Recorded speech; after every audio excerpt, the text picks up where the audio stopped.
Were you aware that these kinds of things was happening on PornHub? On PornHub, I mean, these are things that we're not really, unfortunately, able to talk about because these are about ongoing litigation. In every Western democracy, it's constitutionally protected. It could not be outlawed, even if you wanted to.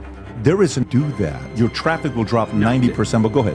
Come on, that's a I'm ludicrous, tell you in a that's minute, a ludicrous assessment that 90%. You'll see when I say this. Go ahead. Okay. 30 seconds. Did you ever think you would make it? I feel I'm so close, I could taste sweet victory.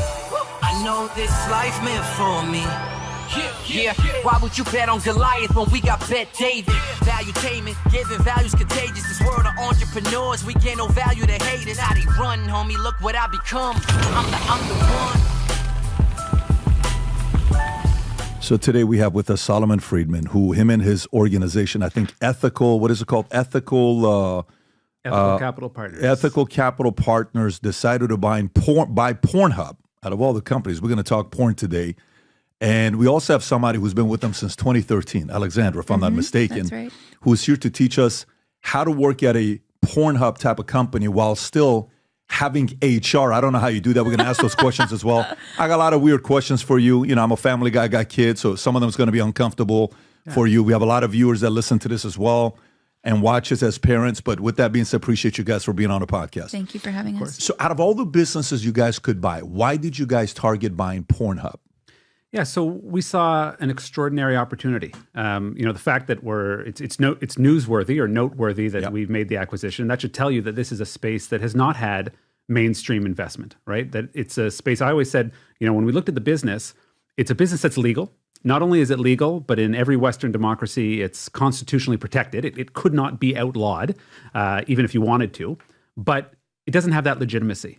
And one of the reasons for that, and as we started to examine the business further, was that nobody wanted to say we are the owners of a major adult company, right? Everyone, they wanted the benefits of owning a major adult company. It's a profitable business, but nobody wanted to be out front and engaging with other tech businesses, with government, with law enforcement, with regulation in that sort of way that the modern tech industry has to.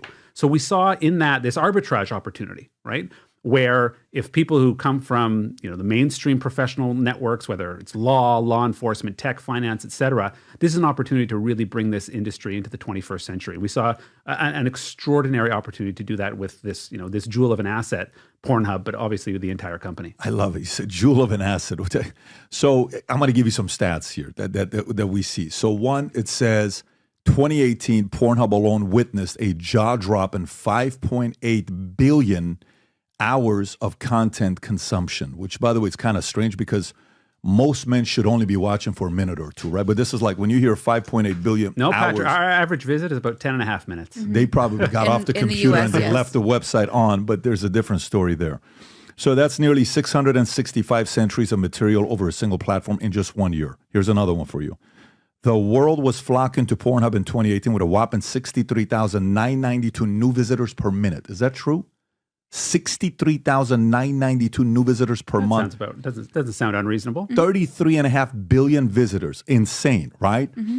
And the most popular day to visit PornHub is Sunday. You guys got all these different stats. And you even put up a stat recently on which state consumed the least while the election was going on and who was committed to it. So you're also involved in the election stuff that's going on, right? But at the same time, you got a petition. I think something came out that says more than 2.2. Thank you so much, Kelly. More than 2.2 million people have signed an online petition to shut down the site. Why do you think that is? Well, I think that the topic of pornography has always been a divisive one. I think it has to do with the topic of sexuality in general, right? There are always going to be different views about human sexuality, and pornography is just emblematic of those. In fact, it's a little more public. It's more in your face. That's the nature of it. It's sex for the public. So you're going to have people who have really deeply held convictions about the proper place of sex in our society, and that's a good debate. There's nothing wrong with that debate. But you take 2.5 million signatures, we have 130 million daily active users. So people have voted with their mice and with their feet in terms of where they're going to go. But of course, it's going to be a subject of public debate. How do you handle that? How do you handle that when these 2.2 million? I'm assuming some of these guys are. Is this the one shut down PornHub and hold its executives accountable for aiding aiding trafficking, right? So that's what site is this on, Rob? If you can show me what site. Well, it started at change.org petition, and then apparently so many people signed it, they changed it to traffickinghubpetition.com. And let me ask you, so what does this do? What if they get 5 million? What if they get 10 million? What if they get 20 million? Does it mean anything, and can they do anything to you to shut down the website? Well, I say this, I'll let Alex from the ALO perspective, that the company itself, I'm obviously in the ownership group, but it's based on false premises, right? It's based on a conflation of consensual, legitimate sex work with trafficking. And, even using that terminology, trafficking hub, what that does is it robs people of agency. We believe in self-determination. Individuals have the right to make free choices about their body and to monetize those choices as responsible adults on a safe platform. And yes, there will always be those who ideologically believe that is wrong, but we disagree, whether it's 2.5 million or however many signatures. But, Alex has seen that for a decade plus, obviously. Unfortunately, that's exactly right. So there is this continuing conflation. And I think that it's really important to clarify the fact, right, that like sex trafficking and consensual sex work, they don't even exist on a spectrum. These are two very different things, right? Like we're talking about something that is against the law and putting people in a lot of danger. And then like what Saul was saying, it's people that are just trying to make a living and pay taxes, right? When we're talking about legal consensual sex work. So what we do at PornHub specifically is we offer a platform that is safe, that is leading in trust and safety, that is leading in compliance. And we offer a platform where people can do exactly that. They can express themselves. We're very big on freedom of expression. That's one of our core values as a brand. One of our core values is also consent. So we're very proud to have a platform where people can do exactly that. They can express themselves and they can monetize their legal work. Okay, so is there any underage porn on PornHub? No. Absolutely not. Zero. And how do you verify? Like, how do you know out of all the porn that's on PornHub that nobody that ever shot the video at the time was under 18 years old? Sure. So, yeah. We can both answer that one. Sure can. Go ahead, Alex. You go first. But I think it's really important that people understand that to upload content to PornHub, it's actually, it's quite difficult, and that's by design. It's not just like, okay, I can kind of like you do on Instagram or on social media where I have something on my phone, I just want to throw it up there for public consumption. It's quite the opposite. So in order to be able to upload anything to PornHub, you first have to become verified. So that means you have to go through a program where you have to scan an ID. You have to make sure that there's a likeness test that matches the ID of the person that's on there to the face that's of the uploader. Only once you've gone through that process and that's been verified by a third party that we use called Yoti, can you then get to the point where you're actually able to upload. And then again, there's a number of different checkpoints that a piece of content has to go through before it ever goes live. So these are things like verifying the consent and identity of every single person that appears in a scene. We then scan the content against a number of different databases that contain hashes. So to make sure that there's no known illegal content of any kind. So that could be... How do you know how old the person was in the porn when it was shot, at the time that it was shot? Because somebody could have give you the porn, and today I'm 19 years old, but when the girl shot it, she was 15 and a half. How do you regulate that? So the ID has to be current of the time that the paperwork is submitted. I know, but how do you know when the video was shot, when the porn was shot? Because do you want to talk about it's important to understand the legal regulations that are behind this. So first of all, for any adult content that's produced in the United States, the regulations require that prior to the shooting of the content, that there is a form filled out that has age, identity, consent, and rights release for the use of that content. What many people don't know about PornHub is that all the content is moderated. So unlike YouTube or X, you can't just upload something. It has to be reviewed by a moderator. And the moderator is looking at, number one, the documentation. But this is just to understand that the scale of this effort, right? I always say this is a company that really puts its money where its mouth is when it comes to keeping the platform safe. This is not cheap to do this. We're in an age now where trust and safety is being reduced on many of the major platforms. We're investing, I say this from the ownership perspective, we're investing more heavily than ever. But how do you do that though? Like what I want to know is, and by the way, just so you know, I'm right now while I'm speaking to you, I'm looking at stories that's coming up. So like right now I just typed in, this is my first time ever going on this thing called Trafficking Hub after I saw that. I saw the 2.2 million people here based on what's on Wikipedia, right? So if I go over here, then a story comes up with New York Times, the children of PornHub, right? Okay, so I clicked on that. So this story right here, right? Can you zoom in, Rob? What's this story about that New York Times wrote? Do you guys know? Of course. Yeah. I mean, What's it about? that's the story. That's the story, by the way, that gave the opportunity to purchase this company because it led to some really significant reforms. So prior to the publication of this opinion piece, and that's what it is. It's not a news piece. It's an opinion piece by Nicholas Kristof. PornHub did not require the ID for all uploaded content. Within weeks of the publication, this is well before we acquired the company, the company took a pretty dramatic step, which is it removed 8 million pieces of content where they didn't hold the ID for the uploader. So the rest of the industry, which continues on, by the way, doing exactly what was happening pre-2020, said, your site's going to die. Nobody is going to upload content if they have to provide their ID, where every single uploader has to provide ID. Right. And in fact, PornHub transformed the user-generated content industry as a result of this and other challenges, which is, by the way, exactly what should happen in the tech industry. Problems should be identified. So, like, I don't hold any grievance against the identification of problems and challenges. That's how you get better, right? And what happened, this is my description, it's only my opinion, is that you had the content creator revolution, which has changed the internet. Right. It collided with the adult entertainment industry. Neither were really ready for each other. So from the content side, the creators said, we're going to get eyeballs and monetization. The adult industry said, we're going to get content. And figuring out how those two go together with the kind of safeguards that we have now, that took time to happen. I think we really, as the system exists today, not historically, not a 2020 New York Times article, how it exists today on the ground is an example for the rest of the content creation industry to So follow. if you go a little lower, because I still want to figure this out. So go a little, is Sue and Visa, go up, Rob, let me see what it says. Is Sue and Visa the best way to shut down PornHub? BO law experts said that targeting credit card companies in a war against online sex trafficking and if pushed too far can cause unintended harms. Go a little lower. The story that I still want to get to, zoom in right, okay, second paragraph. The article denied Firestone protests and litigation that deeply impacted a online pornography industry. Survivors and anti-trafficking advocacy organization, many have ties to Christian right and anti-pornography efforts of the 1970s and 80s, gather more than 2 million signatures on. Okay, we just read that.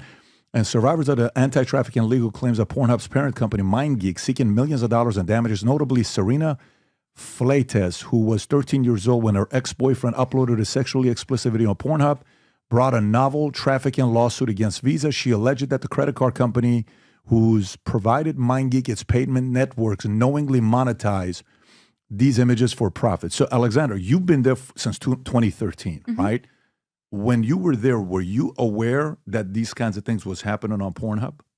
On PornHub, I mean, these are things that we're not really, unfortunately, able to talk about in too much detail because these are about ongoing litigation. So what I'm able to comment on is limited. But so there's an active litigation going on right now. There's lawsuits that relate back to how the site used to be That's right. prior to the acquisition. And I'm asking you because you've been there since 2013. So I'm kind of glad you're here because how much have you noticed culturally the place changing? Because there is no way you're working there and you don't know this is out there, right? You would know if you're working there that this is out there. I mean, what I can tell you is that I've seen a tremendous evolution in PornHub since I've been there. I've been there, like you said, since 2013 in very different capacities. Like when I started there, I was working in social media and customer service. So I can say that I'm, very proud to work for a company where I was able to grow in the way that I have up to an executive level today. But during that time, more importantly, like Saul said, there's been colossal evolution in the way not only the adult industry, moderates itself and how trust and safety has evolved, but also social media in general, right? Like this is a topic that we're really, that we're dealing with as a larger society, right? Like how do we keep online spaces safe? And I really do believe that we are pioneering a way that what that can look like in a very manageable and you look like you have a question. I do. You guys bought it in March of 2023, March 23rd, if I'm not mistaken. Okay. How many people from PornHub, employees and executives and directors and VPs who for sure knows at the time that these types of content was there have been fired? So in terms of major personnel changes. So prior to the acquisition, this is probably the biggest one, tells you about a difference in direction. Prior to the acquisition, a few months prior to the acquisition, the previous two owners who were owner-operators, they were the CEO and the COO, they departed the company. Okay? Change was required. The CEO and who else? And the COO. Right. They were also the minority shareholders of the company. Were they fired or they were bought and they just stepped away? They departed prior to the acquisition. So you guys bought in March. When did they depart? The summer. Okay, so 2022. 2022. June. Okay, I got. But once again, when we were acquiring the company, we were looking at the executives. MindGeek, a parent company in Portland, have resigned. Allegations that the site does not immediately or significantly remove content involving non-consensual underage sex. MindGeek confirmed the departures of CEO Ferris Antoon and CEO David Tassilo. Can you see what their background is, Rob? I'm just curious to know what their background was prior to doing this. Okay, so they stepped away June of 2022, resigned, after these stories are kind of getting public. Yeah, I mean, look, they had their reasons for stepping away. I can tell you that in terms of the executive group, when we evaluated this opportunity, we spent time evaluating the company and the executives, including executives like Alex, but the leadership group. They had really taken the company in a different direction in the years prior, and we wanted them to continue taking the company in that direction, but we wanted to invest in them, to provide them with the resources to do this kind of work, full moderation, full verification of age ID consent of all uploaders and people appearing in content. The company needs to evolve. It needed to evolve, and our view is that under our ownership, they're going to continue to evolve. So who else do? I mean, I've been in business for many years. You got C-suites, you got VPs, you got directors, you got a lot of people that are involved that know this kind of stuff. So who else that was aware that this kind of stuff existed got fired after you guys bought them? So I just want to be very clear. It's important to make a distinction here, okay? Every single online platform that allows for user-generated content is going to have criminals who try to exploit it. Facebook is going to have criminals who try to post illegal things for sale, who do post. We're going to post death threats. We're going to post non-consensual intimate imagery. That is the nature of an online platform. It is, okay? Platforms, of course, need to take reasonable steps to guard against that. We can have a discussion about what those reasonable steps look like. I think our steps that we take today go above and beyond anyone else. That's not to say that in 2020, this company was not taking reasonable steps. That's the subject of litigation. That will get a just outcome one way or another. So I don't want for a moment to leave you with the impression that our view is we look back on this and say, oh, it was just the Wild West back then, because that's not true. Even back then, PornHub was doing moderation, was working with child protection NGOs, was scanning all content against lists of known bad content, but they were grappling with That's not possible, though, because you're saying you guys removed 8 million pieces of content, right? If you're dealing with moderators. No, but just to be clear, that doesn't mean those 8 million pieces of content were problematic or illegal or underage at all. Why would you remove them then? Because we did not have it was before we acquired the company, because the company did not have the ID of every single one of those uploaders. That's why. So it's important. It's very easy, especially if you come from a position where you want all porn gone. And you saw even in that article how these groups are described. Okay, I just want to be very clear. The group that became Trafficking Hub used to be called Morality in Media, and they were protesting against sex shops in New York in the 80s and 90s. So they have an ideological perspective, which is they don't want any porn to exist. I don't have a problem with that. I actually don't have you have to realize you're not talking to a guy that is this square guy that I was an atheist till 25. Yeah. My past friends who know me, they know, but I was an adult that, I'm interested in, whatever I'm consuming. My concern is purely one thing. It's underage. So then you and I and Alex, we have exactly the same concern. But there's a difference. I know you say this, and it's like the right thing we have to say. However, this place had underage stuff for many, many years until now. So even when I'm asking a question, it's still not been answered because I'm still trying to find out how, it's mathematically impossible.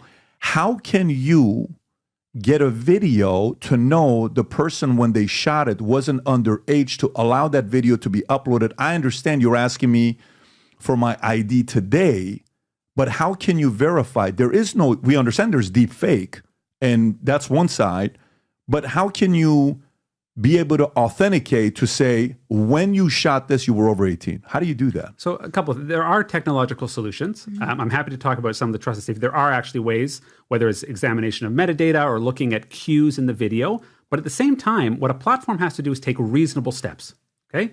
Will a criminal, imagine it's funny, we're in a bank vault today. Okay. Imagine you walk into a bank and you say, can you guarantee me that this bank will never be robbed? Say, well, no, we got alarm systems, we got security, we got armed security, we've got sensors. We're fighting the criminals every single day. Okay, the same is true on our platform. We have an extraordinary security system that goes above and beyond. In fact, one of the things that we did as new ownership, and I'd be happy to do this with you or anyone from your team, is we walk people through the back end.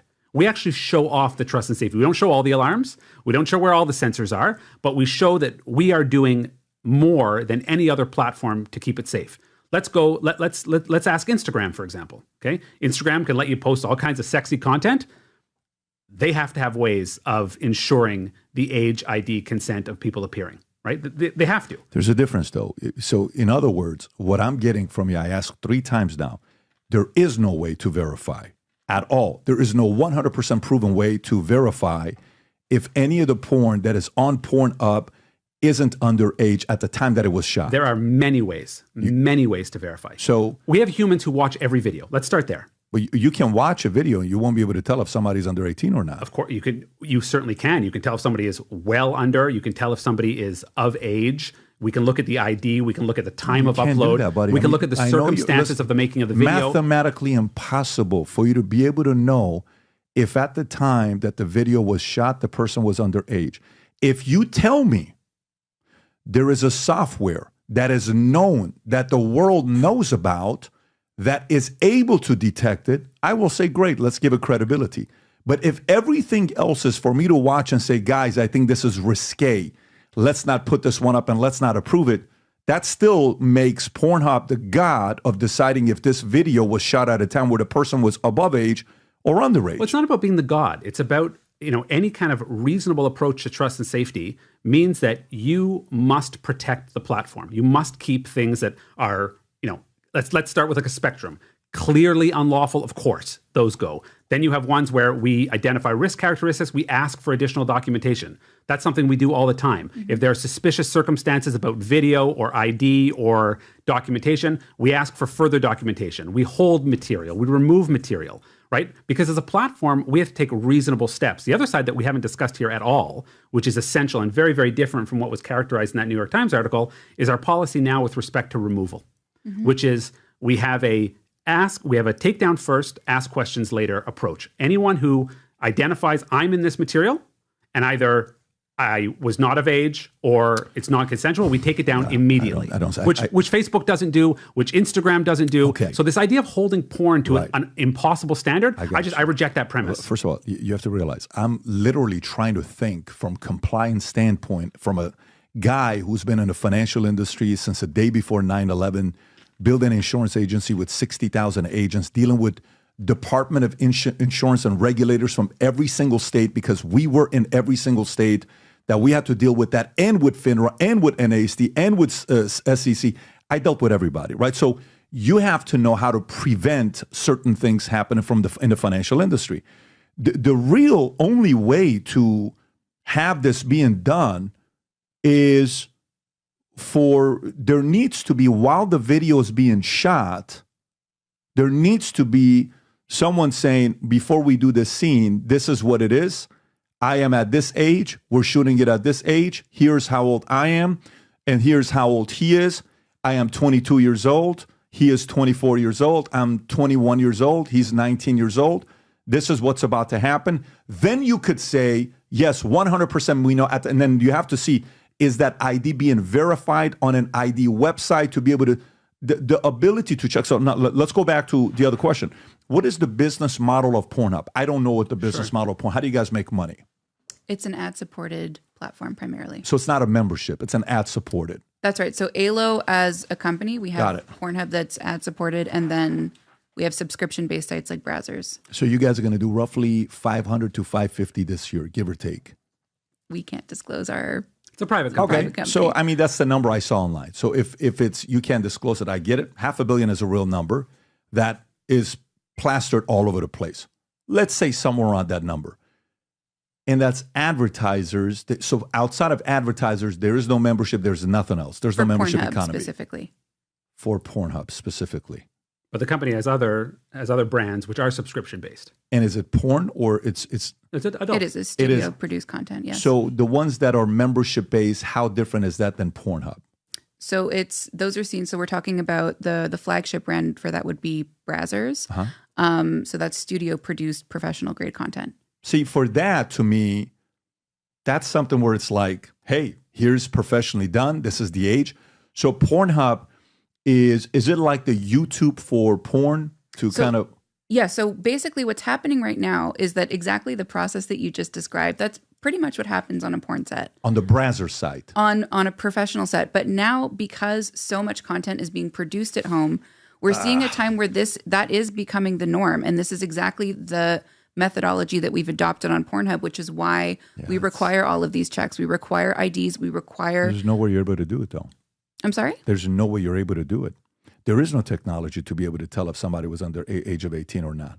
There is no way you can 100% guaranteed verify at the time of the video being shot the person was under 18. But the point is, like, you set this impossible standard that applies only to adults. But tell me you tell me the 100% that you can do it based on technology. What you need to do is you need to have a reasonable level of assurance that this is legal, consensual, informed consent content. Okay? So you start with having the age ID consent of every single person who appears in content. Like, that's wild. When I tell you that we do that, no other adult platform or mainstream platform comes close to that. Like, think about that for a moment.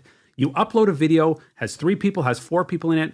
It cannot go live on the site until we, on the trust and safety side, have verified the age ID consent of everyone appearing in there. Now, you raise this other scenario. Like, well, what if you have all that, but one of the people have lied to you about when the content was actually shot? We're like, okay, but we have already guaranteed more than anybody else in terms of the fact that this content is completely legitimate. That doesn't mean anything. It's just lip service, right? I mean, if somebody... No, it's beyond lip service. No, it's a huge financial investment. If I'm playing... Listen, what I'm saying to... guys, I play devil's advocate with everything you do. We don't take it personally at all. What I'm saying to you is this is an everyday... If you're friends with me or your family with me, my family and people who have been in business with me, they're like, this is how we have lunch every day. So it's just a conversation. So Brazzers, okay? Everything is shot professionally. Everything goes through...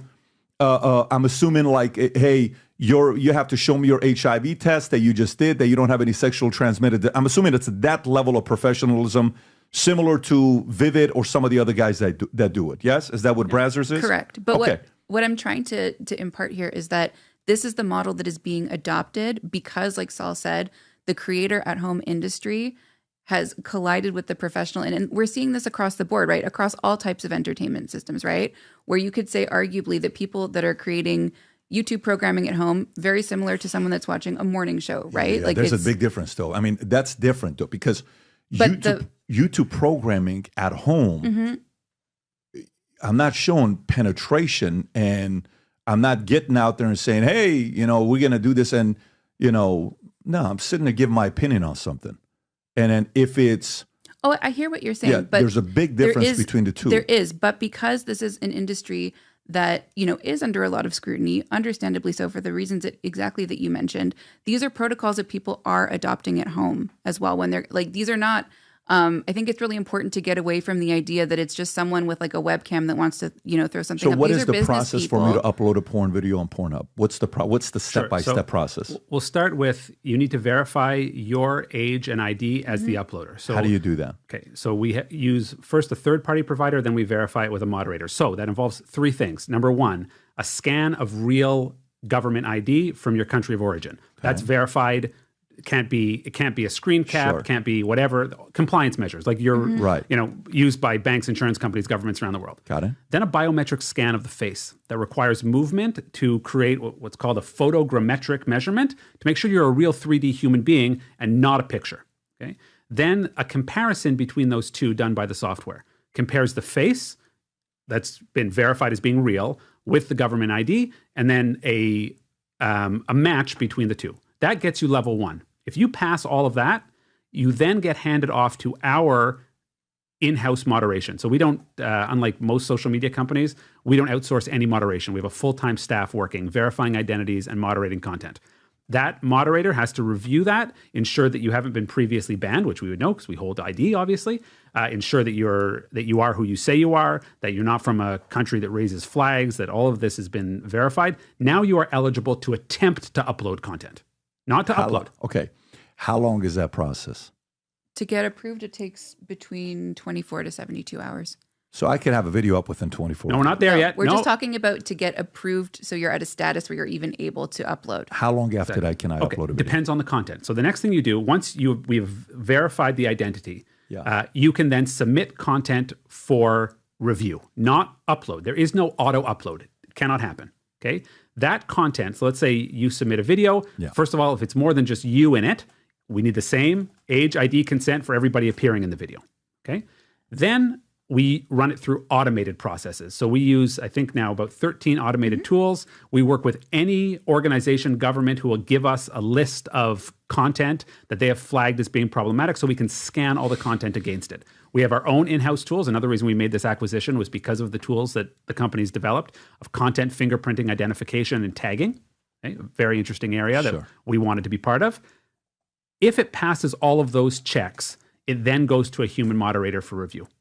A real live person who is trained to review content, not just for age, ID, consent, but we have many, many rules. 100% of the videos is watched by somebody. 100% of the videos is watched by someone. How many people work at PornHub right now, full time? About 1,500 employees. 1,500 employees. Yeah. Got it.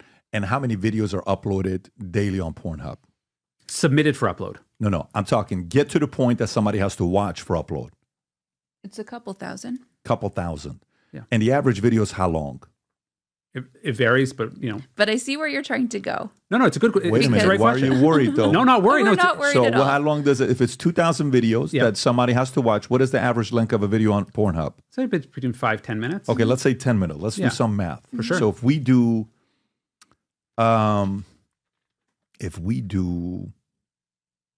2,000 times 10 is 20,000, right?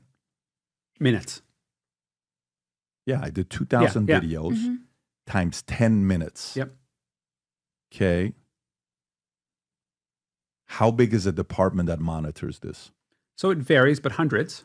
Okay. Right. Obviously, one of the things we change depending on how many videos are in a queue, what our needs are, right? And you guys watch 100% of the video. 100% of the video. Now, just to be very clear. In addition to an AI transcript of the audio that's happening in the video. So the important thing, that's why I kind of was preemptive as I'm a far math as guy. I'm just trying to do the super math. fair. Because, But the thing is, it doesn't matter if there's 1 million videos or 5 videos. The important thing to sort of take away from this is that a video will not go live until it has been reviewed by a human. So that means if that video has to sit in a queue, we're not just trying to crank it out there to make people happy. We keep it in the queue until it has been reviewed. So that means, of course, we go through periods where there's backlogs, and sometimes creators get frustrated with us because they say, I put all this work into a video. It's been 3-4 days. Why isn't it live? And we understand that frustration, but we don't make exceptions. We have to wait until it has the chance to be human moderated. What's the before it to go fastest live. somebody uploads a video that'll upload? There's no, I can't really give a number on that because Can it happen same day? Very rarely. Very rarely. But also it depends, like if it's a 25-second clip, just one individual showing themselves and what they're up to, that's an easy one, right? Like that's quick. And it's one person and there's not co-performers, because that's the thing. It's like we need the paperwork and the IDs and consent for everybody. So I think, and where your mind goes, which is where my mind went when I learned about this, is this is an enormous scale, right? So one of the reasons you want to talk about, you go back to your first question, why do we acquire this company? Okay. Because they have developed processes both on the human side, but also on the software that we think the rest of the internet is going to need. Yeah. That we are 3 years ahead of where social media has to be. And we are looking forward to not just setting an example. It's different than you, though. That's a very different, but okay, let me. So actually, it's not so different. The problems might be a little different, but whether it's threats to violence or incitement or hate speech, there are always going to be material that as a society we've decided are just unacceptable. Okay? So, for example, if you go on a rap, can you type in the Wikipedia, child pornography laws, right? if you go on here, Supreme Court of the United States has found child pornography outside of the protections of First Amendment of the United States. So child pornography is outside of U.S. jurisdiction. Federal sentencing guidelines on child pornography. Okay. U.S. laws distinguish between pornography and images of actual minor realistic images that are not actual non-realistic images. The latter two categories. Child pornography first became illegal, strange to say this, the year I was born, 78. I'm surprised it wasn't before that. With the enactment of the Protection of Children Against Sexual Exploitation of 1977, before the law of 1978, child pornography was illegal in only 2 states. The 1978 law was subsequently strengthened in 84 with the passage of the Child Protection Act. There was a goal of the Reagan administration to crack down on child pornography, with then President Reagan stating the following in 87, the administration is putting the purveyors of illegal obscenity and child pornography on notice. Your industry's days are numbered. Okay. For example, is there a website that's doing a petition to shut down OnlyFans? I'm sure there's hundreds. Is there what's the most signatures OnlyFans got? The only reason I say this is because I think OnlyFans, total users on OnlyFans, what is the total numbers on you? Holy shit, you said 130 million with you guys, right? So watch this. This is the comparison. OnlyFans has got 238 million users, okay? Generates a yearly revenue of $2.5 billion. Mm-hmm. And Black China, don't know who that is, was the highest paid OnlyFans creator in 2023, earning approximately, 20 million monthly with a subscription price, $19.99. OnlyFans has a monthly. Are you considering a career change? I'm seeing it on your face here. No. But you know what the difference is? Here's what the difference is. The OnlyFans process is what? Is 18 and up, right? It's you're 18 and up, you want to do it, and there is no millions of petitions to want to shut down OnlyFans. But there's 2.5 million people that want to shut down. I'll just we got to cut to this. Give me both of them. We got to cut to this, okay? Because the problems that the creator industry faces, OnlyFans faces as strong. Every question that we can talk about, every moderation issue, the difference is that our trust and safety staff reviews every single piece of content. That doesn't happen on OnlyFans. It just doesn't. That is not their process. We are also exclusively 18 plus. Now, the difference is... Who's the girl that had to wait till she was 18 to get on OnlyFans? What was the girl's name, Rob? We talked about it on the podcast. Bad Barbie? I think Bad Baby. Bad Baby. Okay, so Bad Baby, BHABIE, right? Mm-hmm. So Bad Baby had to wait till she's 18 OnlyFans. She made what? $1 million on day one on OnlyFans, but she had to wait till she's 18.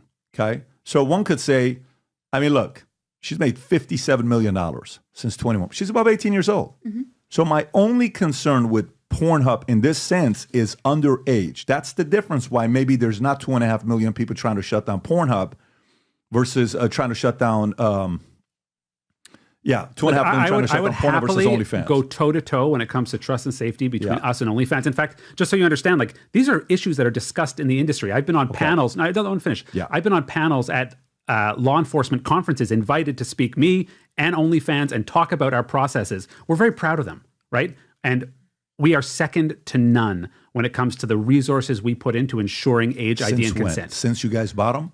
We wouldn't have bought the company otherwise. All I can speak to is the company from March 2023, the system we look like, that we acquired. We bought that. So we didn't buy anything in the past. Let me show you a clip. Rob. This is June of 2023. Yep. This is 3 months after you bought them, right? Yep. This is production coordinator Sylvain Fernandez from MindGeek ALO. Rob, go ahead and play this clip. So it gives some educational aspects. Go ahead, Rob. To get on, what do you have to do? To get on PornHub, what do you have to do? Probably not much, yeah. How easy is it for an underage person to view the site? Just go to the site. Let's say you're 12 years old, you're still figuring out your sexuality, maybe even your gender. Wouldn't it be helpful to see not a celebration, but just maybe a normalization of something that you think is what you want, Probably helps a lot. Let's say I was 12 and I saw Trans Angels, I saw all these different sites. It would help me figure out what I do like and what I don't like. They need to try to push stuff that's less accepted. Like putting a trans male or a trans female in a scene, you wouldn't get that on a normal mainstream site. So test it out. See if you get a bigger audience with it. See if you can convert somebody, right? Like maybe somebody who's never looked for anything like that might find it interesting and click on it.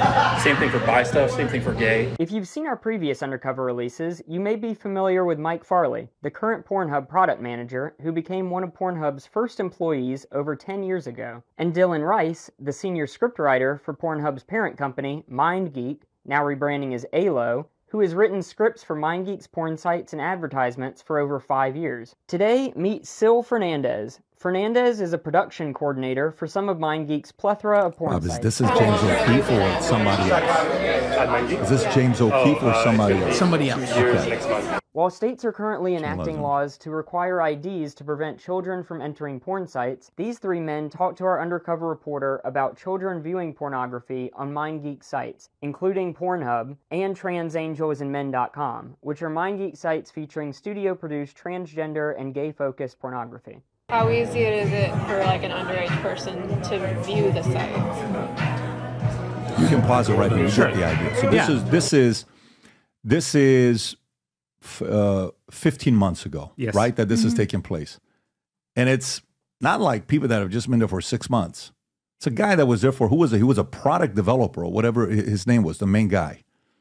It seems to be like a regular day at, PornHub. And this is 3 months after you bought him when this was recorded. I'm going to disagree. Go ahead. Respectfully. Yeah. Okay?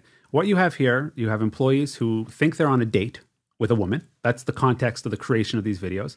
And they are not properly representing the truth about trust and safety. Although there's like 3 different topics mixed in. So it's important that we're very clear. I'm a clear guy. I like to always get to the truth and the point of something. Yeah. So number 1, every single video is reviewed by a human. We have age ID consent for uploaders, everybody appearing in content.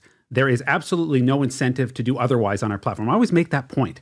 Like from a business perspective, there's no incentive to do anything but the highest standards of trust and safety. So you have a company with 1,500 people, you're going to have people who are saying nonsense. Technical product manager? So I have to say this. This is not someone, obviously when I'm reviewing the company and I look very, very carefully at it, including spending time, none of these are not trust and safety staff, these are not moderators, these are not people in compliance.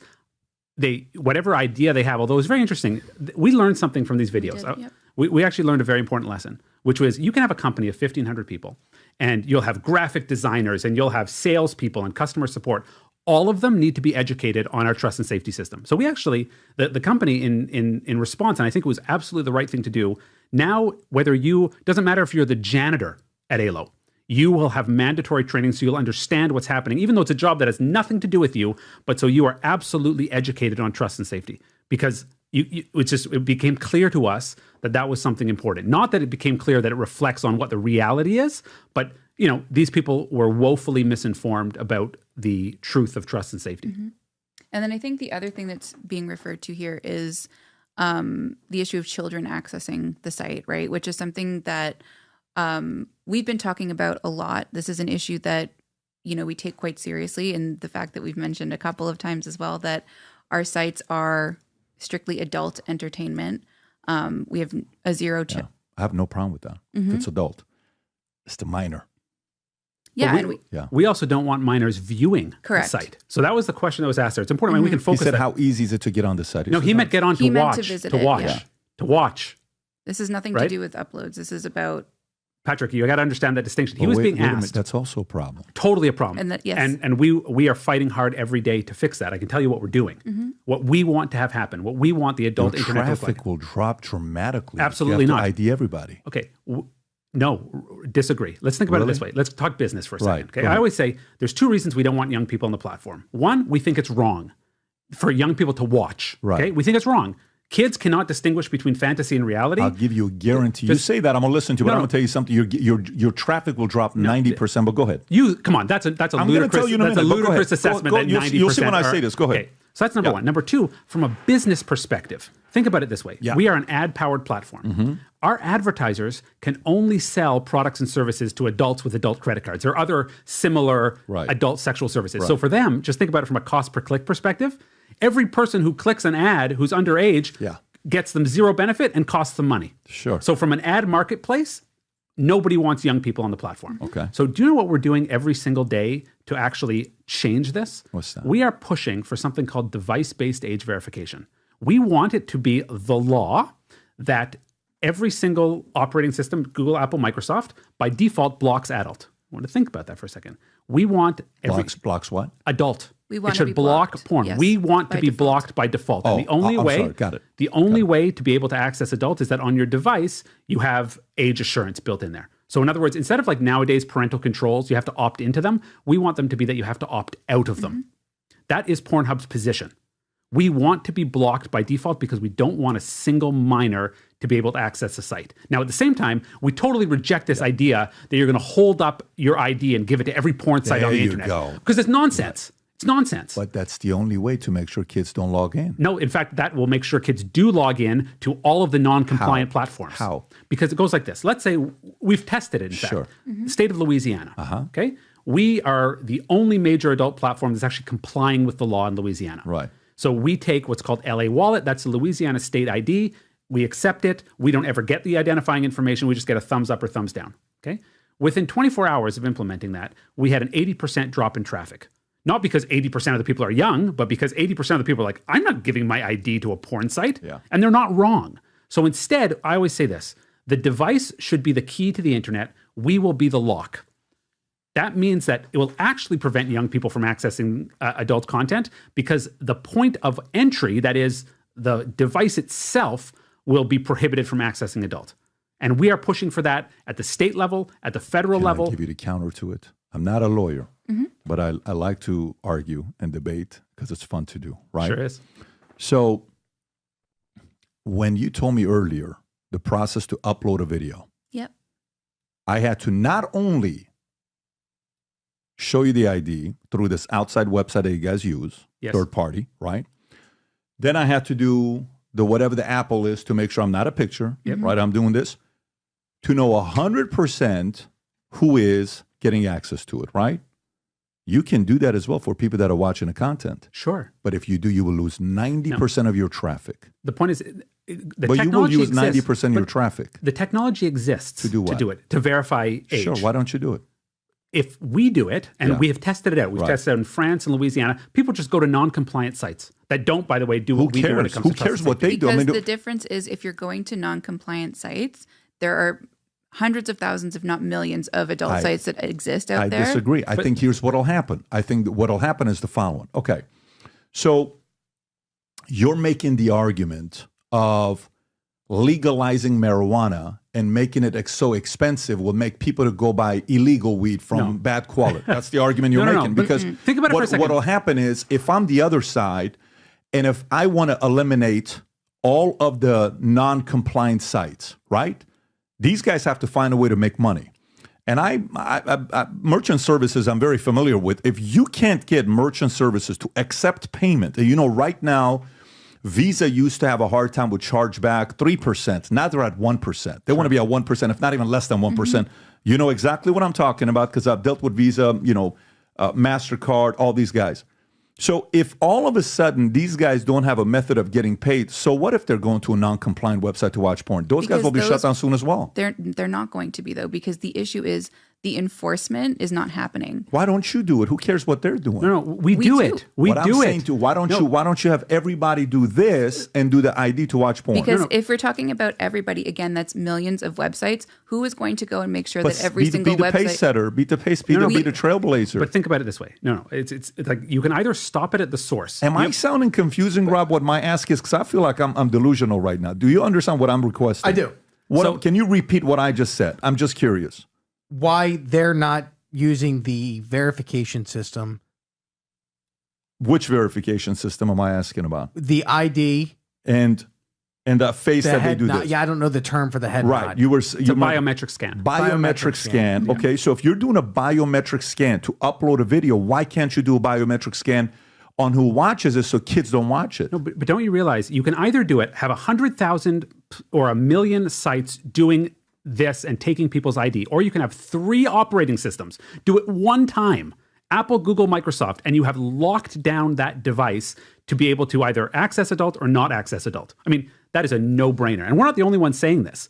Meta has come out and said that device-based age verification is the way to go. In fact, the French government just came out and said that. Anybody who understands the way the internet works says, look, either you can go give your ID to every single porn site you visit. And look, we are responsible. We take privacy seriously. But I always said this, like if this was the law that every site had to take ID, I'd stop running a porn site. I'd just go run an identity fraud site. And I'd say, well, I'd love to show you some porn, but first I need your ID. What a ridiculously insecure method and totally violating of the privacy of 130 million people a day. If you did do that, 90% of people who watch it would never go on your website and you will lose ad dollars. That's what would happen. No, but we want it to happen on the device. We want it to happen on the device. But kids can get access to it from different places. They don't just go watch it through the phone, or a person can go on the internet and a computer and watch porn and say, here's what I'm doing. I'm over 18 years old. No, we have operating systems now that almost exclusively require a login, a user account. And what we are saying is that the default for every user account, I want you to understand this, every user account cannot see porn. You buy a new computer, it cannot access adult.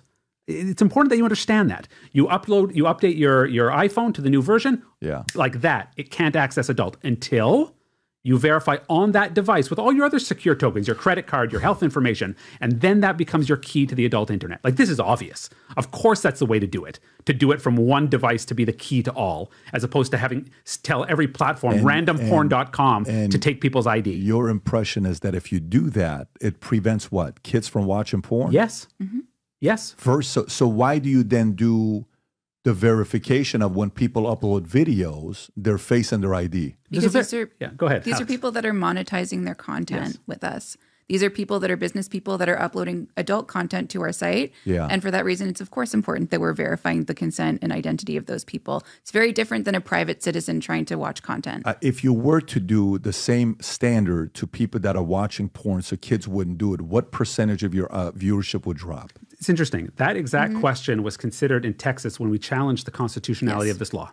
Okay? And we took this to court because we said private individuals in the United States who have a First Amendment right to see this should not have to identify themselves to the platform, which the government could get access to. And you know what the judge in Texas said, by the way, who was a Ronald Reagan appointee, not some namby-pamby liberal judge. He said that if somebody, for example, wants to go see gay porn in Texas, totally illegal, they have to give their ID to that platform, have it verified by the government, the same government that 20 years ago, not 200 years ago, 20 years ago tried to outlaw being gay in Texas. Like, we don't want to live in a society where you have to give your ID every single time you go to look at legal content. Having it locked down on the device avoids all those privacy issues. I think you're assuming that if you do that, kids still won't be able to watch porn. Under 18 kids will not be able to watch porn. I'm saying that's the biggest step that you could take to ensure that young people cannot access adult content. I think there would be a bigger step than that. I think that is a step to not have to lose 90% of your people that are trying to consume the content, because that'll be like, for example, the other company that was called what? Brazzers? Brazzers, is it members only or is it open to everybody? It's members only. Yeah. Okay, so that means I can't see anything until if I, what would be equivalent of a browser? Is that like the Netflix of porn? Netflix. Oh, it's a Netflix of porn. Yeah. So you're paying $10 a month and I can consume whatever I want. Correct. And if I'm buying it, you're going to see my age and what I am anyways, because I got a credit card. Yeah. Correct. Okay, got it. That model to me is straight up. Great. Makes sense. Go do your thing. But it's different if somebody just can come on PornHub, log on, watch whatever they want, and they're 12, 13 years old. Which is why having device-based age verification, people have individual devices, they have individual user accounts, it would lock it down by default. Like this, and the funny thing is, this has very little to do with porn. Porn's the example here. But we need to secure the internet. Both we need to secure adult spaces from kids coming in, but here's the real revolution. We need to keep kids' spaces safe from adults. Correct. We need age assurance methods on the internet. The idea of doing it like scattershot, having every site with a different protocol for verifying age, when we have 3 operating system manufacturers who already have the tech built in, by the way. Apple will let you store your IDs and use them for all sorts of purposes. It already has it into your device. So the device would just become the key to all the spaces that we want to be age segregated. Has that already started or not yet? Oh, it's happening. It is absolutely happening. We're pushing for it every day. When you're saying it's happening right now, what are you saying? You're saying that right now, kids are not consuming content and porn on No, Pornhub. what I mean is the tech exists. The tech has been built. Google has their version, Apple has their version, and Microsoft has Who's their versions. using it right now? But they're not mandatory. That's the difference. They're opt-in. Parents have to turn them on. And I say this, right? Like I look at my kids' Family Link on Google. How does Family Link really know how old my kids are? Because it's opt-in. Yeah. If it was opt-out, that means I would have to have ID. They're not going to make that mandatory, though. Who's they? U.S. government. Why not? We think they should. We think they should tomorrow. You think they should make it mandatory to opt in? That adult content cannot be accessed on any device unless the age assurance has been Who's satisfied. pushing that? Who's pushing that today? So it's actually interesting. If you would have asked me 8 months ago, I would have said, we're the only ones. That's changed because now the other social media companies, this is where we share the same issues. Mark Zuckerberg goes in front of Congress and gets lambasted with, Instagram's trust and safety. They're coming around to, we do need to keep kids out of these spaces or to have different degrees of access. The only way to do that is with age assurance. And the only way to do age assurance properly is at the device-based level. They have now joined that. And, there's a chorus and it's growing because we realize we need to age control access to the internet in a way that works and protects people's privacy. The only way to do that is at the device level. Okay, so let me ask you this. Can you tell me about the chairman of your company, Ethical Capital Partners, that bought the company? Sure. Who's Rocco Meliambro? Sure. So Rocco he's our chairman. He's a finance guy from Canada. There's nothing you can find on the guy. There's lots you can find on him. How did he make his money? What started out in financing mining and then went into the regulated cannabis space, right? Which is actually how a number of us met in the regulated cannabis space in Canada. Canada is federally legal recreational cannabis since 2018. Before that, it was medicinal. Rocco took public one of the largest cannabis companies in Canada. Got it. So there is no background with Rocco and any kind of porn companies. Nope, not with any of us actually. We don't come from the industry. We come from outside the industry. Got it. So Cannabis Canada is how you guys met. That's how you guys made your money. And then you guys decided to buy this company. So I come from the legal side. I did a lot of work doing advisory work for regulated businesses, including cannabis. Our head of law enforcement engagement, he was the former chief superintendent of the Royal Canadian Mounted Police. It's like our FBI, but they have horses. He also came from, after law enforcement, to regulated cannabis. And we thought that this industry shares a lot of the same struggles. Needs legitimacy, needs security to be a priority. Ever since you guys bought it, have you noticed it going up or going down, revenue-wise? It's doing well. You should run for office. You're in the wrong business. You should run for office, man. Your answers are very good. But the only reason I asked that question is because, and maybe I'll answer it in this way. If your revenues are down, that means you're doing something right. You know what? It's interesting. I disagree. To me, and we have this discussion. We had this discussion in the acquisition phase, and when we talk to the executives. I get why the people that are there will agree with me, and I get why you would disagree with me because let me explain why. Because they're going to be like, well, look, you guys came and became a pain in the ass and all this regulation back in the Wild Wild West days. We could do everything and anything, and now you're saying we can't do this. That's why we're down 42%. But this is also why we're being more transparent than ever. Because what you're talking if you're down, about, that means you're doing something right. What we're talking about also is we've introduced what could be called friction, right, to the upload process. So when you're talking about content creators who are business people that are using our platforms to monetize their content, like I said earlier when we were chatting, it's hard, right, to get content up onto PornHub. And part of the work that I'm doing is going out and speaking with people and listening to their grievances on that front. And sometimes those are uncomfortable conversations where they're saying like, it does take me a couple of days to get my content up there.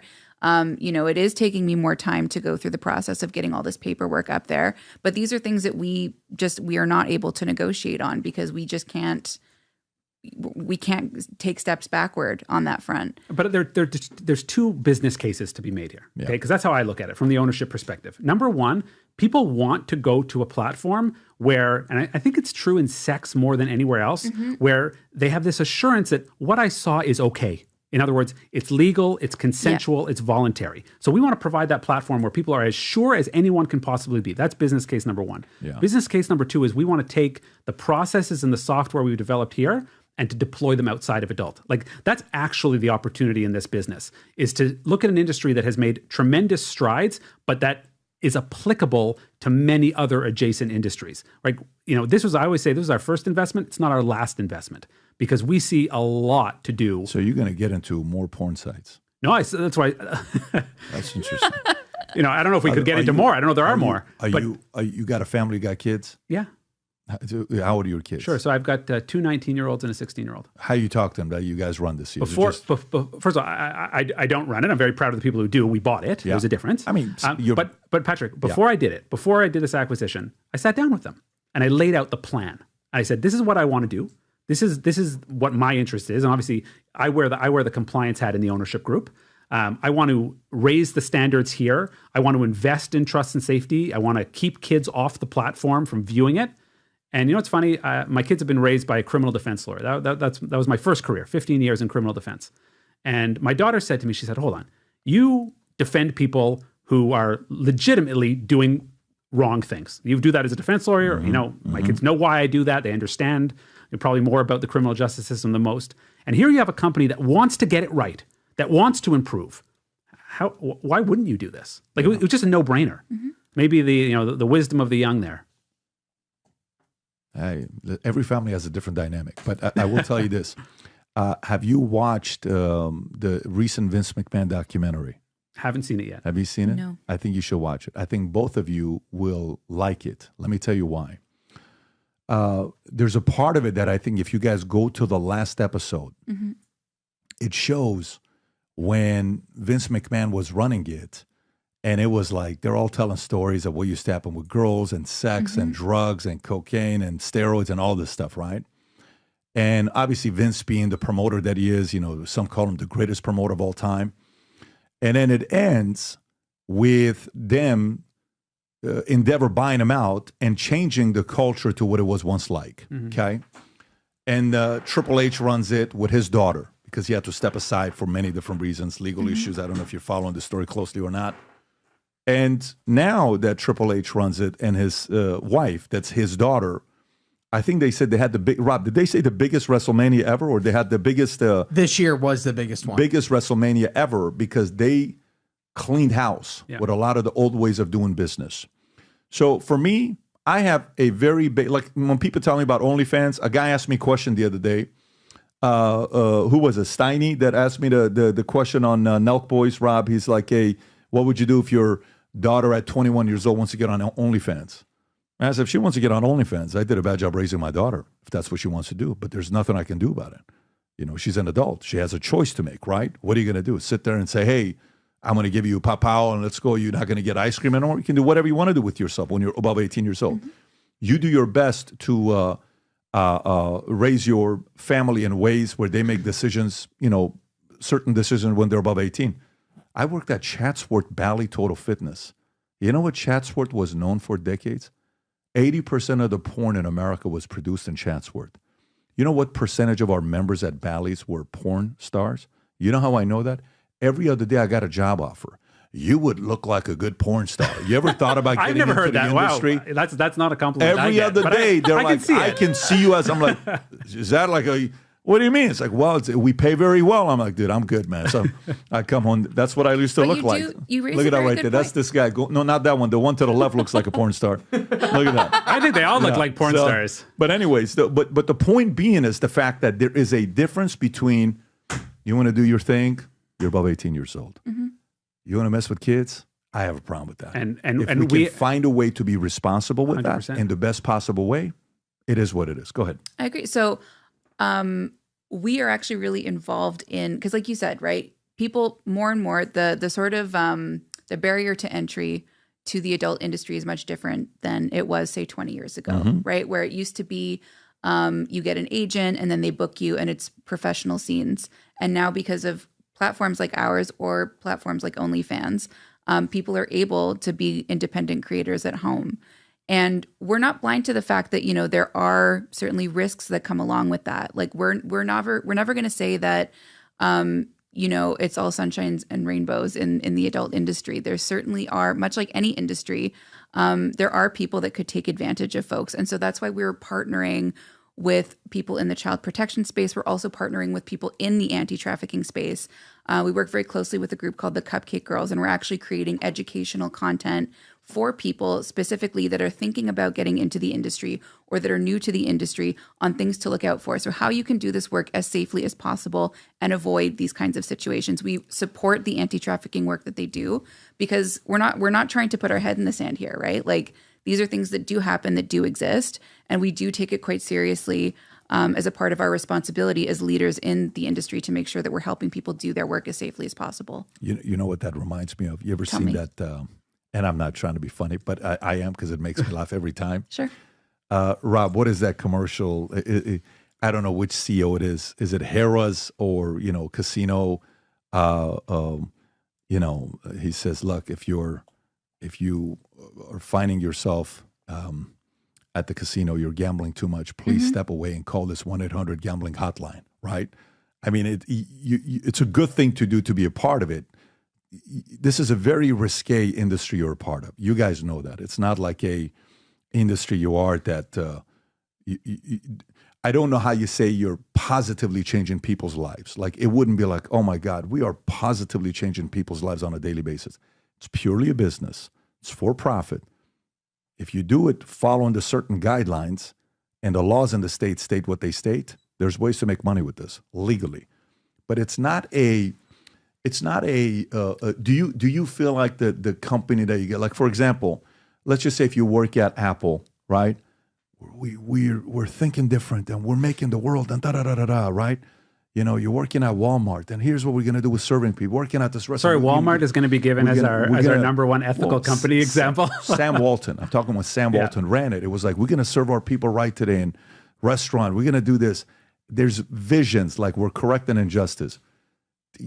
Does it bother you at all? And if you do, how do you guys sell the dream to employees? Like, is there a way of selling the dream to employees where they feel like, man, we are really changing people's lives? I mean, do you have that feeling? I would disagree with you, yes, because what's important to remember is that content creators are business owners, right?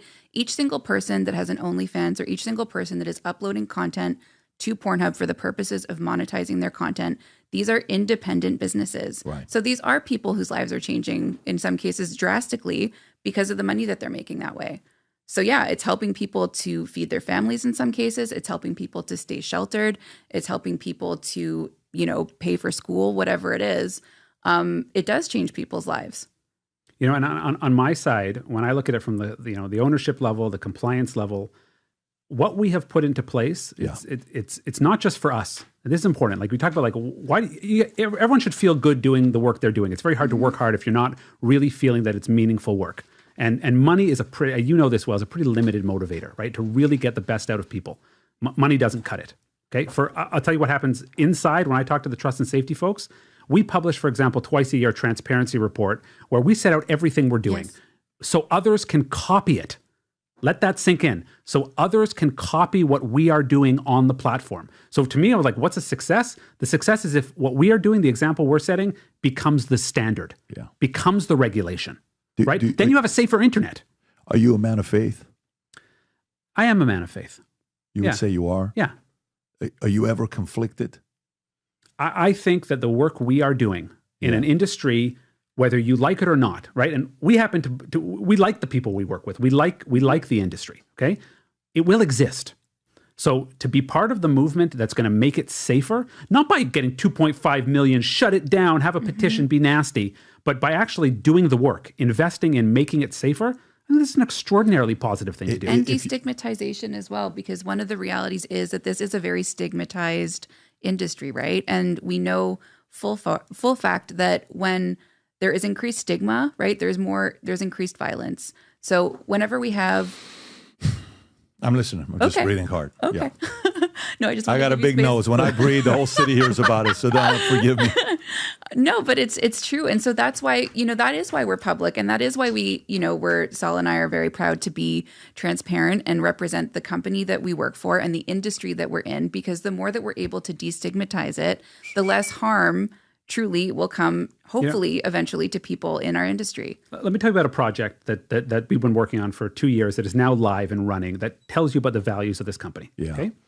we have what's called a banned word service. So that's 50,000 terms that are banned. You can't search for them. You can't tag content. You can't use it in comments that are basically represent illegal activity. Okay.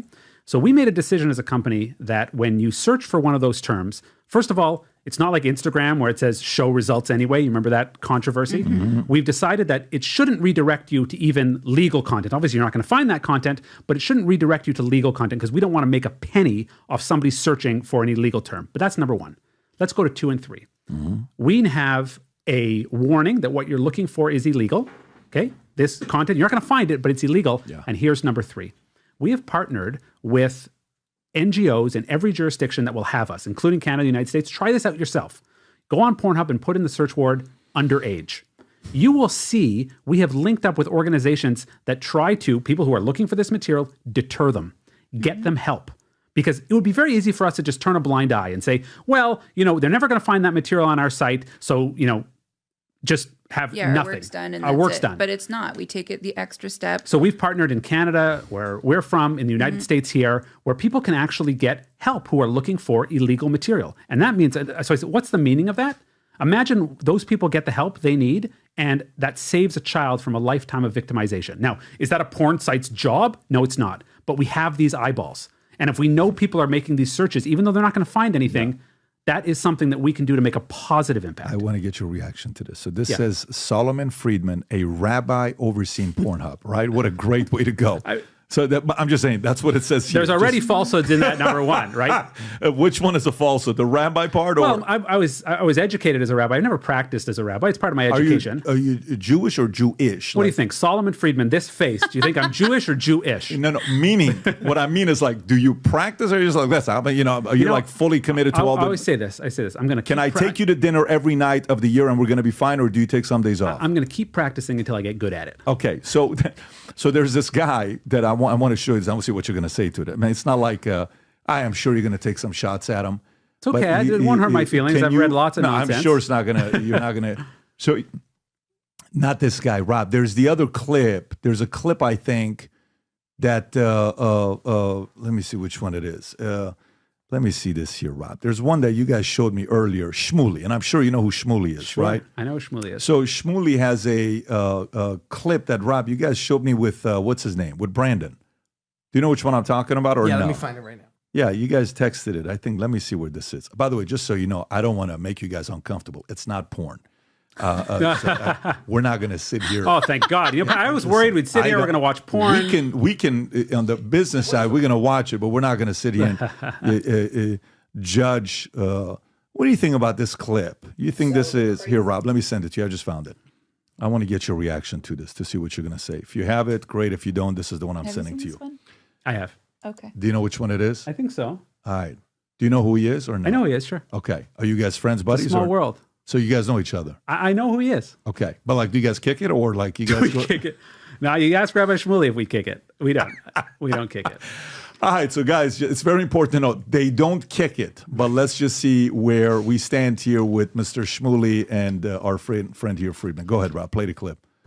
There clearly is a need for pornography, as evidenced by the huge supply there is. So my question is, instead of trying to eliminate pornography from our society, why aren't we trying to find a cure for loneliness? She's a great advocate. I love it. Rabbi Shmuley, I have to say that Great Britain has a minister for loneliness, and it's an interesting concept maybe other countries should take up.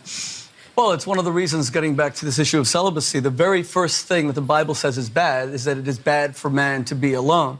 And that's the beginning of Genesis. I completely agree. But how is pornography possibly compensation for real human company? The exact opposite is true. Pornography is the living degradation of women. It trains the male mind to see a woman as a means to an end. It makes women into the walking embodiment of a male erotic fantasy. And it leads to disrespect because it means that women exist to fulfill those erotic fantasies. I actually think that it does a serious toxic harm to how men view women, and it makes them very objective about women, meaning The only synonym I can find for love is the word subjectivity, because to love is to be rendered subjective. Your emotions actually color and transform and enhance the object of your love. But when you become too objective, when you've absorbed thousands and thousands of these images, you learn to look at women very objectively to the extent that it's difficult to be attracted to women, because you're no longer responding instinctually. You're responding almost. Right, I think so. Pornography is the living degradation of women. Okay, and he says on porn and loneliness. Your thoughts on it? Yeah, I couldn't disagree more. I think that pornography, like any other form of expression, we have Hollywood movies full of fantasy. So people who can distinguish between fantasy and reality can enjoy fantasy. It's funny, I wonder what he would say about the over 30% of our visitors who are women. There's a big misconception there that huge women only viewership, men consuming it. Right? The couples who view it, the people who find all sorts of sexual meaning and avenues in it. I disagree. I couldn't disagree more. I think sexuality is an important part of the human expression. And if somebody says, look, sex, and I respect what Rabbi Shmuley says, in terms of the power of sexuality and human connection, I do. But when you say sex only fits in my view of the world, anywhere else it must be degrading women, what you've done there is you've taken agency away from people, and women in this case, in his example, to make free choices about their bodies. So I don't think that it contributes to loneliness. In fact, many people find connection and meaning in sexual experiences in porn. Couples watch porn. People get inspired, but it's in a situation understanding the difference between fantasy and reality. No, I think and I'd love to. We have Alex here, a female executive of one of the largest adult companies. Love to hear her take. I mean, I agree. I think that there's a big misconception that pornography exists only for the male gaze. I think that's also another male gaze. Yeah. Really? That's what people say? G-A-Z-E. Yes, G-A-Z-E. Sorry, like the gaze from your eyes. Perception. Oh. Patrick's losing it. He's like, it's only for the gaze. Wait a minute. No, first of all, that is a whole other kettle of fish, First of all, my we don't say the gaze. No. The male gaze. The male gaze. Are there not Am subtitles? I the only one that thought you said that, Rob? No, I heard male gaze. I'm like, wait, male gaze? Get your mind out of the gutter. Your only viewers are male gaze. No. Very offensive, but... but no, that it's made only for men, right? I think there's this concept that it gaze, is viewership. Viewership, right. yes. The visualization. Or that it's made through the lens, correct. the male lens. So more and more, and I wanted to touch on this because I saw in some of the questions that you sent us beforehand, you talk about this notion of ethical pornography, right? And what that means and what that looks like. Just a full disclosure, I don't know what questions they sent you. Whoever sent you the questions, it wasn't me that sent you the questions. But I'm glad they send you some questions to know what we're going to be talking about. Yeah. And so more and more, we're seeing that there isn't just a singular concept of what pornography is or what it looks like. Yeah. So in the same way that we don't have a singular sense of who watches it, right? It's extremely diverse. Yeah. And that is one of the things that I think is really great about a platform like PornHub is that it doesn't look like just one thing. It's not just one single kind of person consuming it. And people do feel represented. And I know that people are going to, say that that's corny and whatever when we're talking about things like diversity and inclusivity. Yeah. But it's true. Like sexuality and sex is something that impacts all of us. It's part of all of our lives.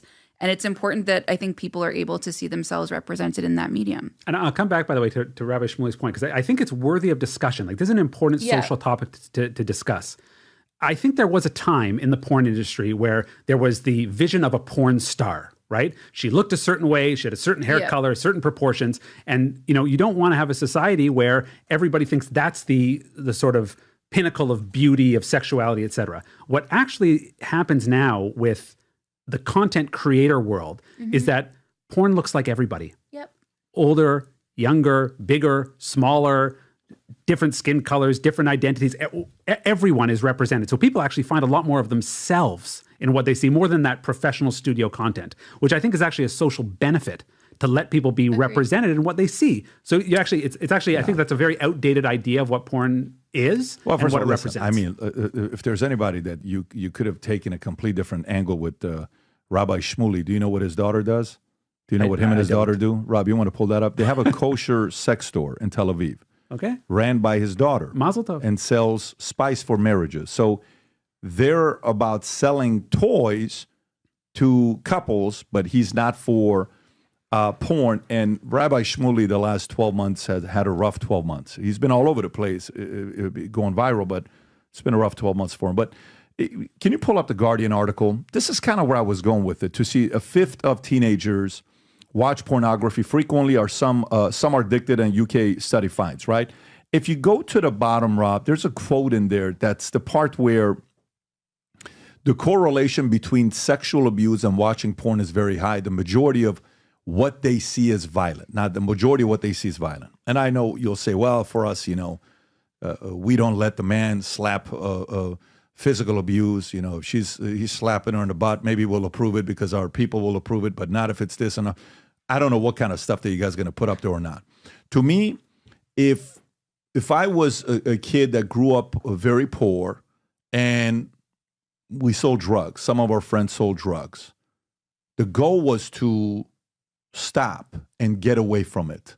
And it's temporary, right? Because there's more honorable ways of making money.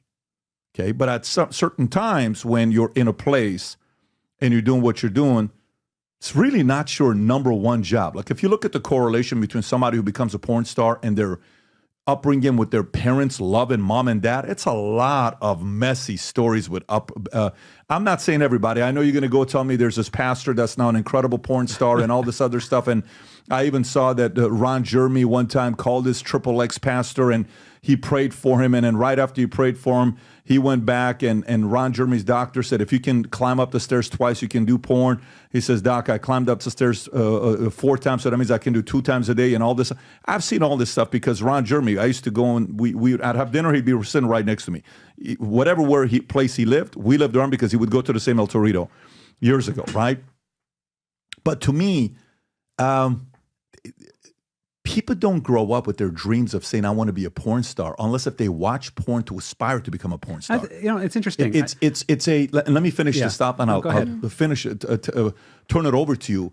People do it purely. I've been around porn stars. I had people who got into the business and the breakdown of math. And if you're agreeing to do this, gay porn will pay you this much more money than you do this. And there was a dollar amount. This pay this much, that pays this much, this pay this much, this pay this much. If you do this, so person's like, wait a minute, if I do this, you're going to pay me this much. Just one day we're sitting, and I'm not going to mention the person's name because the person ended up being a vice president with our company, previous company I was a part of, making $250,000 a year income. One day at the office, these guys are playing late HBO soft porn. Remember HBO when they had soft porn back in the days? I'm sure you consumed it, but back in the days that HBO had soft porn, and guys are like, is that who I think it is? I'm not even kidding with you. He's like, no, it's not. Dude, I think it is. Like, there's no way in the world. Can you pause it? So then we went to the event, and a couple of the guys approached him. They said, was this you? And you should see the look on his face.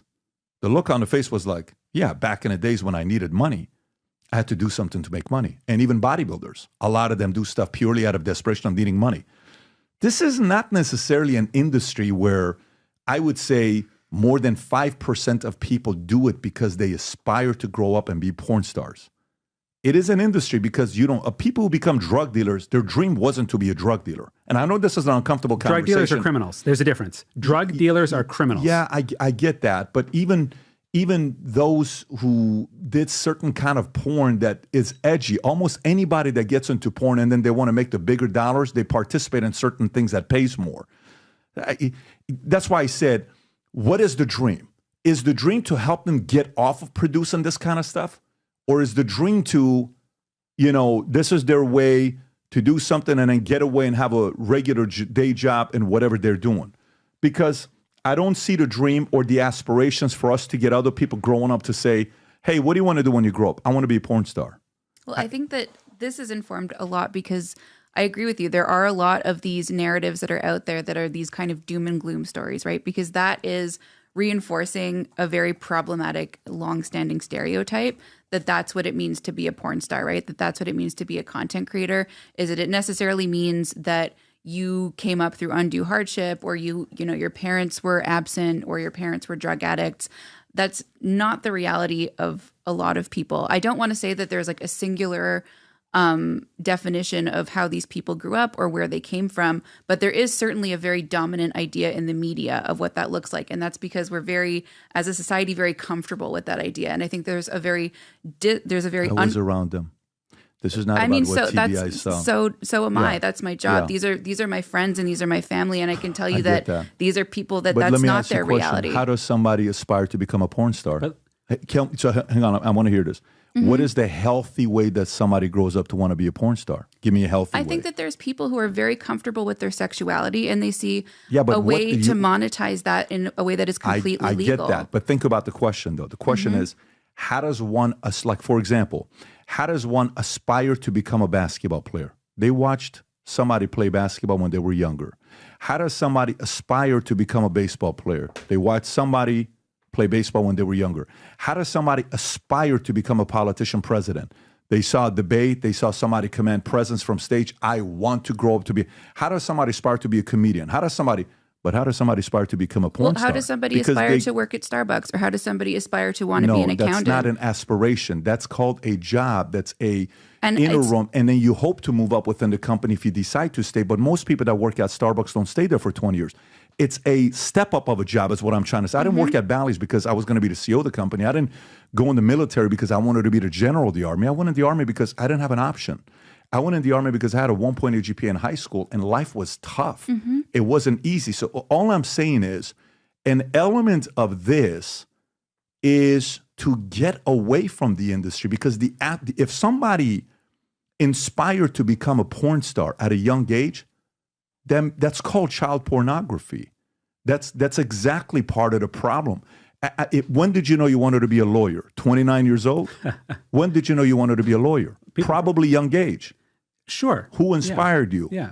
Law and Order? Of course. And how old were you when you first watched it? But you're validating my point. No, the point is there are adult jobs, right? There are adult jobs that are for adults. I get what you're saying. I'm not telling you there's not. And I'm not even going with like the idea of we must ban all porn. No, that's the option and the choice of people above 18. This is America. You're not comfortable with it? Don't watch it. But if somebody else that wants to do your thing. But you have to realize, how did one how were they inspired to be a porn star? But there's a whole bunch of assumptions in that people are inspired. No, I'll tell you what the assumptions. You want me to roll up how many documentaries of former porn stars' background? That people are inspired or aspire, right? People like Alex, who works with creators every single day, and not anecdotally, like talking about working with them, helping them through their business issues, helping them with trust and safety, helping them with all of these things, getting to know them. Yeah. They have stories that are as varied as you can imagine. In fact, before I got into this, 5% of them. Before I got into this, I had never met anybody in the adult industry who at least admitted to me they were in the adult industry. Never. And I had all kinds of these preconceived notions. Right. What their background looked like, what their education looks like. And all of a sudden, I'm meeting people who are, and this is a very loaded word, normal, who are parents and spouses, who have advanced degrees, who come from strong, stable families. You're making the exception. So I'm telling you my experience, and you're telling me your experience. How good of a boxer are you? How good of a boxer are you? Come on, I'm a Jewish guy named Solomon with these glasses. That's my point. Why though? Why? Why are you not a boxer? Why are you not a jiu-jitsu fighter? How many jiu-jitsu? Can you type in how many jiu-jitsu fighters that are Jewish? I think they're good judo. We got judo guys. I know you do, but type in how many professional jiu-jitsu fighters that are Jewish. Okay, can you type that up? I'm a Christian guy. Okay, so there isn't much information about how many Jewish fighters there are. You know why? What's the profile of a fighter? Fighting is not illegal, but what's the profile of a fighter? What is the profile of somebody that became a fighter? Because they lived in a place that was probably not the best option, and they wished they could have become an accountant or a lawyer or something else. They didn't have another choice. I was a 1.8 GPA kid in high school. I didn't have a lot of choice. I went to the Army, and then later on, I got lucky to get into the financial services industry. I grew up with people that were in this space. The number one G dealer in the caps back then, I was the guy. My guy was a friend of mine that had to drop him off in UK. Anyways, the number one pot sales guy, the number one ecstasy guy that went to jail for 9 years. These are all my buddies. Okay, so the point I'm trying to make to you is the part of it that if somebody is in this space, it's to say if somebody got into the space, they had a rough upbringing. No one grows up to be a porn star. It's interesting. There's a lot of truth in what you're saying, by the way. And I think it actually brings us to agreement more than disagreement. The creator community, whether it's porn star, call them what you want, they are vulnerable. right? They are a vulnerable community. So Thank you could have no question about it, Yeah. which is why they need a platform that keeps them safe to the absolute nth degree. Maybe So, like, for 3 to 6 months they do this to get off of it so, and go do which is their something else. personal choice. Right. We live in America or Canada, land of personal Yeah. choice and self-determination. But when you have a population that is vulnerable, by the way, Which for one is a this, number Rob? of reasons, What's this? they need to have a platform that is absolutely safe. I earn millions from doing porn, but my adult film couldn't ruin my life. X-rated stars a bitter reality of the job, revealing she's shamed over it every day and even lost her whole family because of her.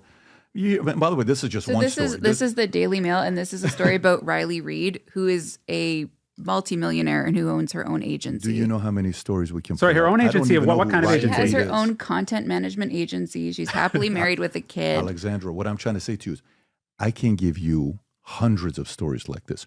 You cannot tell me somebody who grows up to be a porn star, they grew up to become a porn star because since they were a kid, they had a dream. And if that was the case, they watched porn illegally and these people groomed them at a young age. That's a problem. And you can't sit there and say that's not a problem. If a person became a porn star at 18, they were consuming porn and they were inspired by these guys. This is not a healthy industry to be a part of. There are certain things that we do that you get out. You're trying to get out of it. I was a bodyguard at one point for a Colombian guy. What do you think I was doing for this Colombian guy? Selling sugar? What do you think I was doing for this guy in Santa Monica, California? No.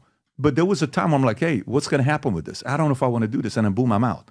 Certain things in life that happens. All I'm saying is when I think about, investing in certain industries at any cost of rate of return, money to be made, I don't know. One of my very, very good friends back in the days, God bless his soul, was a criminal defense attorney in LA. And he would talk like this. Hey, Patrick, how you doing, buddy? And he was in a porn himself in his late 50s, early 60s. Mm-hmm. And he was a lawyer to a bunch of these criminal guys until eventually he started doing cocaine and then he went to jail. And You have a really fascinating cast of characters around you. That's all I can say. I mean, listen, we're the most boring people you've ever met. Actually, no, you would be amazed. You have to know, I enjoy good conversations and I'm enjoying this conversation. Likewise. Because you're giving me your perspective and I'm going to tell the story to say their point of view was ... And they seem like reasonable, nice, respectful people. I'm not walking away saying this was a bad experience. You were disrespectful. No, not at all. Not at all. Likewise. I'm going to walk away saying I actually really enjoyed their conversation. I'm just questioning if, I think America right now has the wrong people as heroes and they're confusing a lot of kids. I want to make sure kids, hero making machine is a problem in America and their kids are confused today in a big way. And I'm just, I just want to make sure that, that mindset of growing up saying, when I grow up, I want to be this doesn't happen. That's because life was hard. Patrick, we started the discussion about young people accessing the platform by saying we want to be blocked by Apple, Google, and Microsoft. Like, let that one sink in. That is the ownership group of PornHub saying we want our platform to be blocked and we're by currently Apple, blocked Google, and in Microsoft. how many states actively right now where people can't? 13 states where we have made withdrawn the conscious service. decision to block our service outright. What's the reasoning for? Yeah, because we will not take the ID of individual visitors. We will not take people's those private states information. require you to Correct. take the ID. And we Which won't do states it. are these? Texas, Mississippi, Virginia. Really? So wait a minute. Arkansas. The Texas person you talked about that you said was a Reagan person which argument was that for? So we challenged the law. We won at the trial. He overturned the law and found it unconstitutional. The state appealed. 2 out of 3 of the judges agreed with Texas. We went to the Supreme Court of the United States, and they have granted us called certiorari. They've agreed to hear the case. The case will be heard in December, which, by the way, has been joined by the ACLU representing the First Amendment interest. Solomon, is this at Utah, Texas, Louisiana? So those are states where regardless Arkansas. of anything, you cannot access PornHub. Yeah. So the difference, by the way, because they have to give the ID. Right. So other platforms Good for them. the other platforms are just operating there, not obeying the law. We have withdrawn service because we want Which goes to this show to be that done. these laws do not work. Right. Of course they don't work. Because there has been, I think, 0 exactly. Yeah. No other enforcement. websites that there's no enforcement that's happening. So all these other porn sites are still accessible in these states where people can go. These are websites that have minimal, if no compliance, trust and safety. They're not moderating their content. So people can still access all of those, except they can't go on ours which is a safe site that does moderate content. Which is So why it's not working. a device-based solution on all the devices that we already use today would actually stop young people from accessing By the way, porn. these people that are your hundreds of moderators that all they do is watch porn all day. Yeah. When they get home, are they like, babe, I'm so tired. I'm not in a mood, babe. I watched so much crazy shit that I'm like, what do you want to, like, what is, I would be curious to know how long they last at their job. Do some people stay doing that for like years, or is it like 6 months at a time? We're like, I'm burned or even out. more, how long it takes to train them to be able to do that. You have to train them, like physically show them like Absolutely. what things. It's a months-long protocol. Like physically showing different positions what's going to prove or not. All sorts of acts that we allow or don't allow. Are you the joking standards. right now? No, it's a 3-month So you guys will training be like, period. hey, Mary, do me a favor, put that leg up. John, can you go stand? No, they watch. We will not approve this. No, looking at videos. We're looking at Content. things that. Oh, I Yes. thought you guys. Like, Patrick, you've got a fascinating idea of No, what's we're happening talking at the about office. making sure that the content is I probably adhering just got to you community 1,000 guidelines. employees. Watch your amount of resumes. But to Rob. answer your question, no, there are a lot of folks that have been at the God. company for a very long time. Crazy. People really enjoy working for us. Listen, you sound happy. I'm very happy. You sound happy. Your tone sounds very happy. So that's good for you. Anyways, it's been a very interesting conversation. I had no idea what direction we're going to go, but it was actually great. And, normally, I'm laughing, Rob, because I think the only person that will understand why I'm laughing, normally we would say, to learn more about their business, go visit, but we're not doing that today because we don't need to. It's going to be, if they want to do it, they're going to do their thing if they're above 18 years old. All right. They can go to our Trust and Safety Center, though, if they Which want to one is learn that? more. Which one is that? The PornHub Trust and Safety Center that outlines all of our policies and the ways that we Who keep would the go to a website that long? PornHub, Trust, and Safety. Oh, no, sorry. That's not the Center.com? URL. No, that's not the URL. We can give you the URL to Holy plug after. moly. But anyways, we will do that. there we go. You've got it up on the screen. Boom. That's it. Mm-hmm. Yeah, there you go. Okay, guys. Well, we appreciate you for coming out. It was a pleasure. Thank you very This was much very for having interesting. us. Yes. We were Take care. blessed. Take care, everybody. Bye-bye. Bye-bye. 30 seconds. Did you ever think you would make it? I feel I'm so close I could take sweet victory. I know this life meant for me. Yeah, why would you bet on Goliath when we got betdavid? Valuetainment, giving values contagious. This world of entrepreneurs, we get no value to haters. How they run, homie, look what I become. I'm the one. Okay, so I don't know how often we do podcasts on a Saturday night at 10 p.m. Eastern Standard Time right now, right? Because we're in Phoenix right now. baby. That's right. But we were invited to this event by this guy who is a very special guy. He's got how many people? Make some noise, everybody! Make some noise. They're here. They're here. I don't know, 13,000 people in the room. Insanity at Turning Point USA. We got Adam here. We got BizDoc Tom. We got Vinny and the great Charlie Kirk in the house. Give it up for Charlie, ladies and gentlemen. Sick event, Charlie. Thank you. Absolutely I got to awesome. tell you, one of the things I learned about you today, which I had no idea, I did not know your grandmother voted Republican her entire life, and ever since she's died, that's right. She's a voting Democrat. That's right. Ever since. Congratulations. Every year. That's a joke, YouTube. That's a joke, everybody. I don't want people to go. So, Charlie, how you feel right now with this event you got? We first of all, credit to the staff, the Turning Point USA staff. They work their tail off. They work all year, first on campuses and in churches, and this is a culmination of all of it. It's a celebration of the grassroots army that we've built at Turning Point USA. But PBD, you host amazing events. Honored to speak at one a couple months ago. You know what it takes to put on events like this. Yeah. And to execute on a standard of excellence like the Turning Point team does is not easy. And I'm so thankful for our team, from the graphic design team to the social media team to people that have been here literally sleepless nights for a week to make sure that everyone here can have a life-changing experience. So I'm thrilled for our team. Glory be to God. He's blessed us amazingly here. It's the biggest event, multi-day event in conservative history, and also obviously the biggest event in Turning Point USA history. That's powerful to hear that. Seeing the energy. And by the way, if you're here, you know what I'm talking about. If you're not, if you saw it online, it was absolutely electrifying. We want to get into some topics. We're doing podcasts right now. We got some stories. Yep. One of the stories I think we can get into, we'll get into here in a minute, is what Kobe Covington said about LeBron James not standing up in the NBA game, the standing ovation. We'll talk about that. There was some extracurricular activity by a Senate staffer. I don't know if you guys heard about this. Is that what you call it? Activities. Is that what you call it? Yeah, by a Senate staffer. Allegedly. By conservative outlets to have had sex in a hearing room. Hold on. Read that. How sick is that headline, though? Senate staffer. This is by NBC News. Yeah. This Senate the word allegedly. When it was on video. By conservative outlets what to have had sex. What does conservative outlets have to do with this? Yeah, we'll talk. All of a sudden, they're making it into a right-wing thing? We'll talk about that. We'll talk about that to see what's going on. Zuckerberg is building a $100 million house in Hawaii compound with massive underground bunker. Maybe he watched this movie Leave the World Behind and he's a little concerned. Or Civil War. Who knows? Musk is starting a university. I wonder how people feel about it. We'll talk about that. I think he's putting $100 million into it.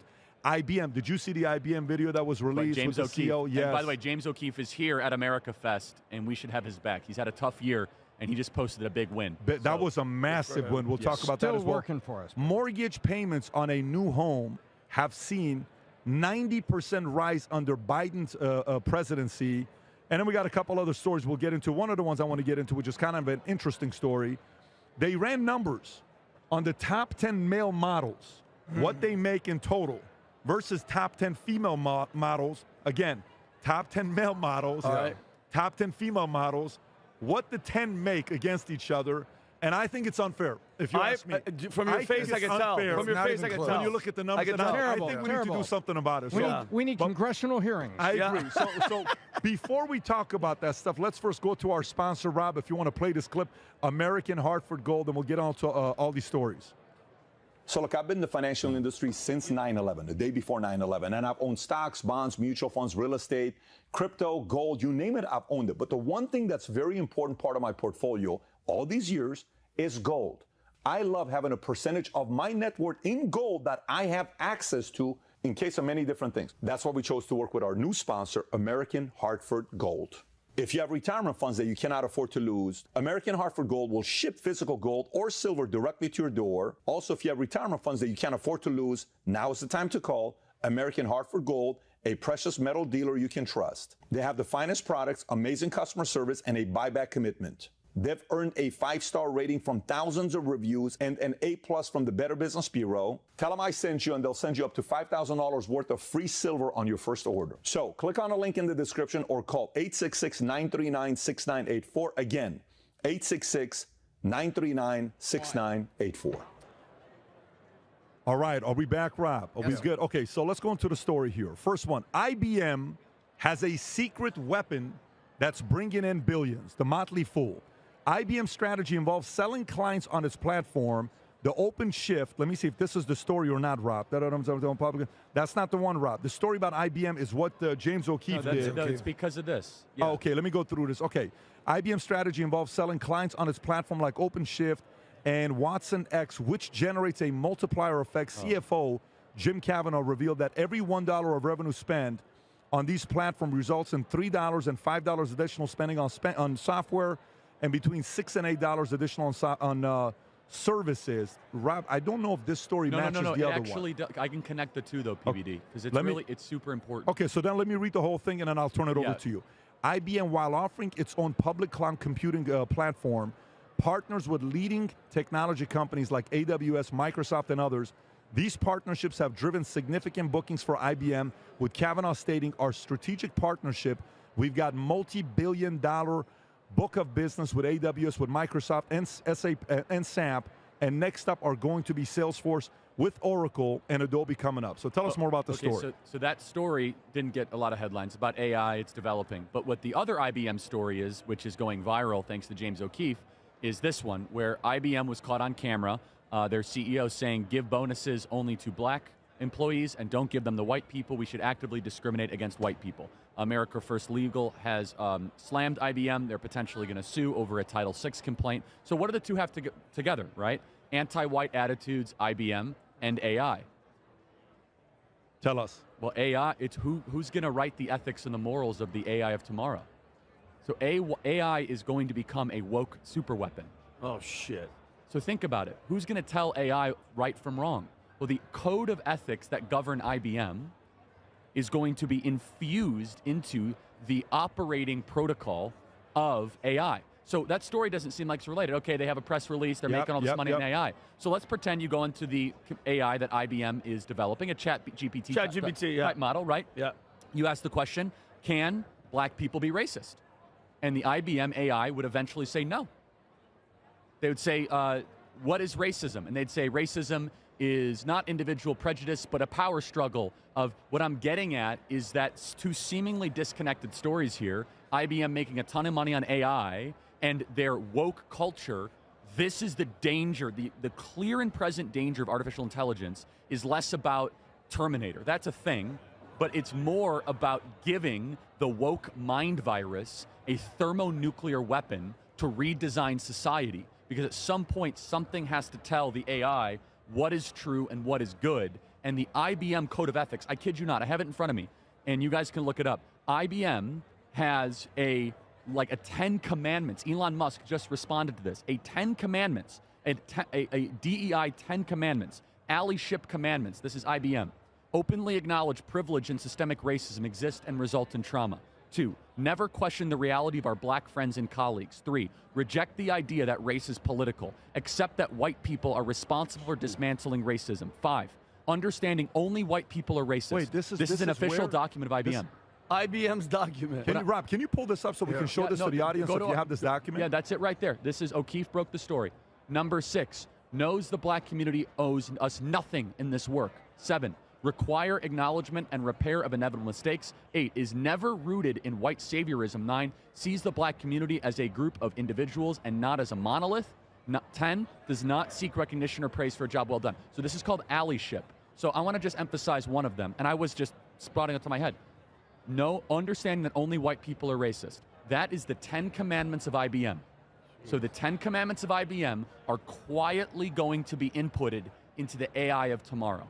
That's connecting those two stories, Patrick. AI is becoming a woke superweapon. This won't work, though, because this is, again, another one of those ideas that's just not going to work. Folks, if you're looking at this online, Rob, can you do me a favor? Play the first minute of O'Keefe's clip while the CEO of IBM is speaking. We just want to play the first clip. Arvind Krishna. Yeah, go ahead and play this clip. He's the CEO? He's the CEO. This Top is not right. some low person. It's Okay, the CEO. this is the CEO of IBM. Go ahead. So we take underrepresented and gender. You got to move both forward by a percentage. That leads to a plus on your bonus. By the way, if you lose part of your bonus. I'm not trying to finesse this. So for blacks, we should try to get towards 13-point-something%. On Hispanics, you got to get into the mid-teens. So let me say it. Asians in the U.S. are not an underrepresented minority in a tech company.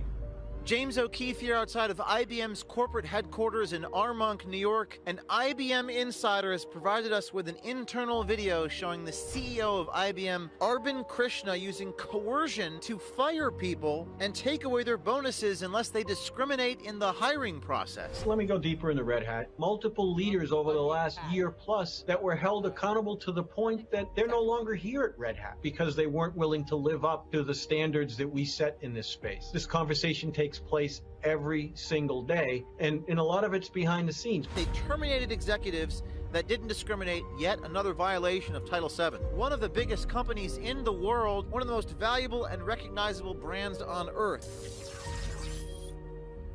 IBM Insider has provided us with an internal video showing the CEO of IBM, Arvind Krishna, using coercion to fire people. You can pause it here. You can pause it here. So, okay, Tom, here's a question for you. I got a question for you. You've been around the block, and a company, this is a Dow 30 company. They're worth $150 billion. They're not a small company. They're a $150 billion company.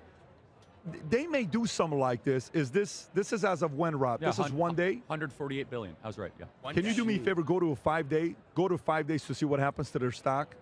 Not a big movement. Go to 1 month to see what's happened. Really not a big They're movement. up over the last year, by the way. They're up 40% over the last year. How sustainable? Go to 5 years. Yeah. Tom, how sustainable is this to have ideas like this within a company as big as IBM? Well, first of all, Charlie makes a good point. I'll connect back to just quick yes or no, and we'll nod here. Do you remember when ChatGPT first came out and kids were asking it like questions, and then people asked questions about faith, and suddenly it was clear that ChatGPT had a bias? Remember this? Yeah. We all discovered it, and it was almost seen as, no big deal, nothing to see here. You're just using ChatGPT online to get something answered. Oh wow, it's got a bias. Now you can see where the bias goes, how deep it goes. But let me tell you, take my first job out of college was with IBM. I went to IBM sales school, finished number 1 in my class, as you know. Yep. You know what? Back then, this didn't exist. There was a thing on the wall that simply said, respect for the individual. Whoever the individual was, just respect for the individual. This is what year, Tom? What year is this? This is 1987. And right underneath it, it says, our motto is simply think.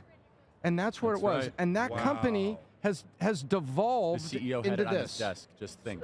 Think, and that's what it was. That's devolved. I don't think this is survivable long term. The company, IBM's not going away, but it's not survivable in its current state. It's going to change. It's going to be hit. Because you know what?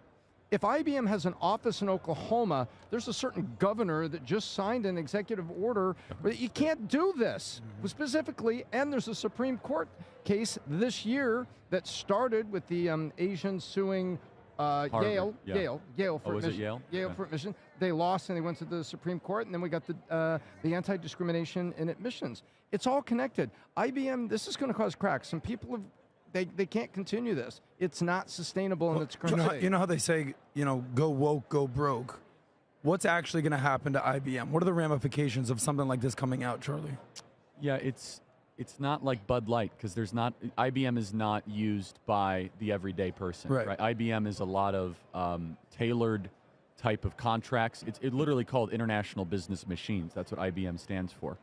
And Red Hat is their hiring agency. Red Hat is the tech sourcing firm for them. So what's going to happen, I don't know, but it should be a reminder that as we barrel towards artificial intelligence, we have to figure out very simple answers to the question of what is true, what is good, what is right or wrong, by what is the code of ethics that we operate.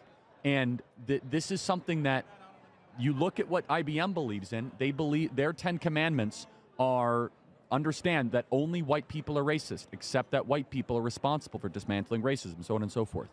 And so artificial intelligence is going to be used as a way where an 8-year-old is going to type in very basic questions, and they are going to socially reprogram millions and tens of millions of people. And this is why Elon, I think Elon, with his prophetic ability to see things before they happen and immense amount of courage, I'm a huge Elon fan.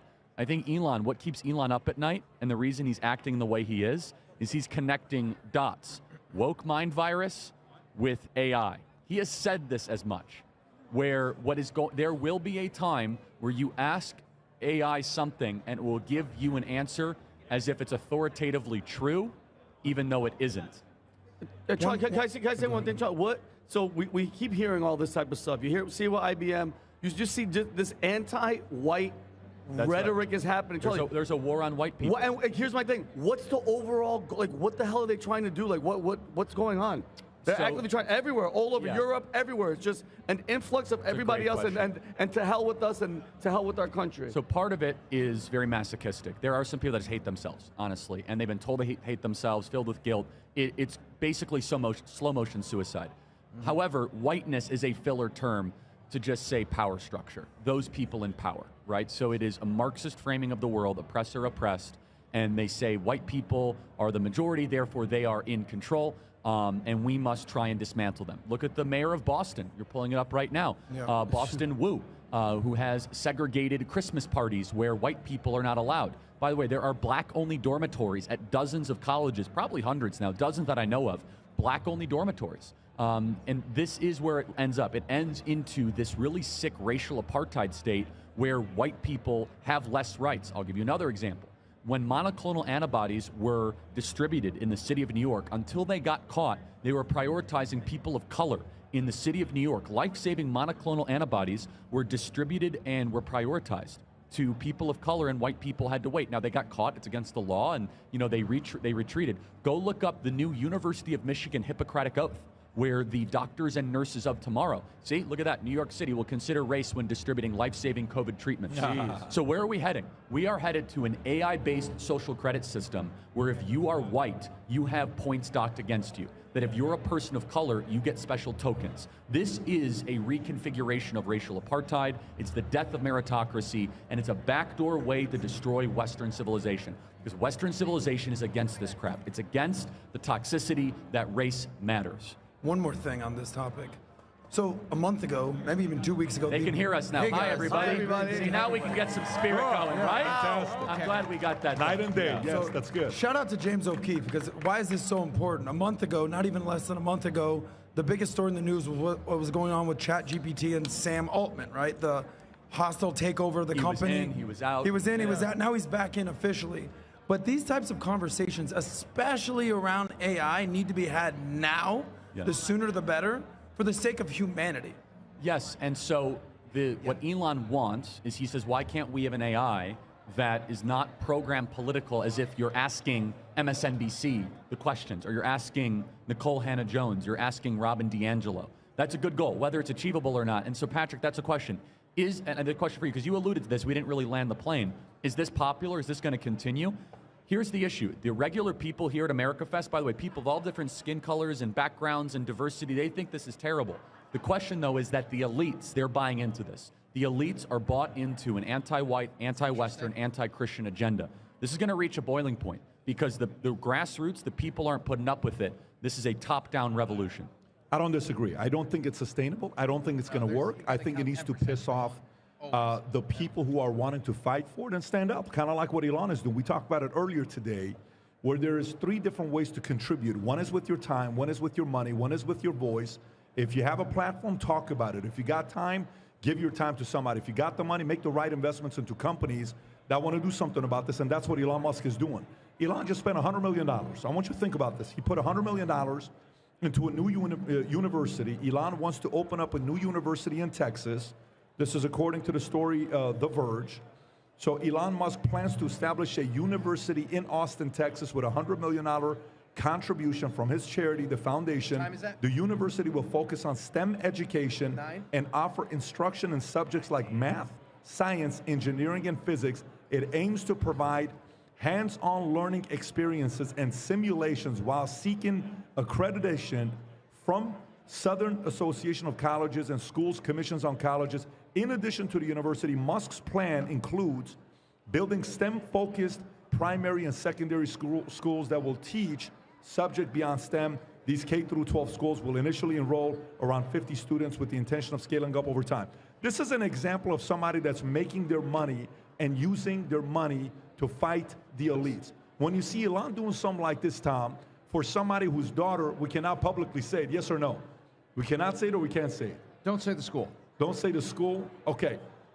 Tom's daughter had a school she wanted to go to. Yeah. I'll give you where it's at. It's in America, okay? That narrows it down. Narrows it down. Pretty Very good. specific. It's not Oxford. No, It's not not Oxford. She got a 1560 out of her 1600. As a parent, Tom, when you hear somebody like Elon Musk, who's got a few $100 million, he's putting $100 million into schools, what does that make you think about? Because if he's the pace setter, maybe other people are going to say, I want to start my own school as well. What does this make you think about? Well, this makes me think about, and I've had this discussion with my daughter and my wife, and I said, I think you're the last generation that goes, at least from our family, into a traditional education institution as we know the structure today.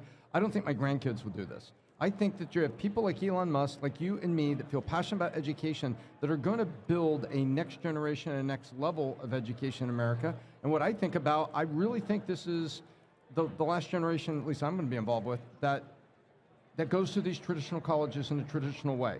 And by the way, it's really sketchy right now, you know, but she's got a very specific major. She wants to go follow that, but that's what I think about. I got a question and for I you. love what he's doing. I love what he's doing. I want to support him. Let's be creative. Let's be creative and let's get some ideas here. Okay, let's just say we have an unlimited checkbook. We can use some of our resources to start a school.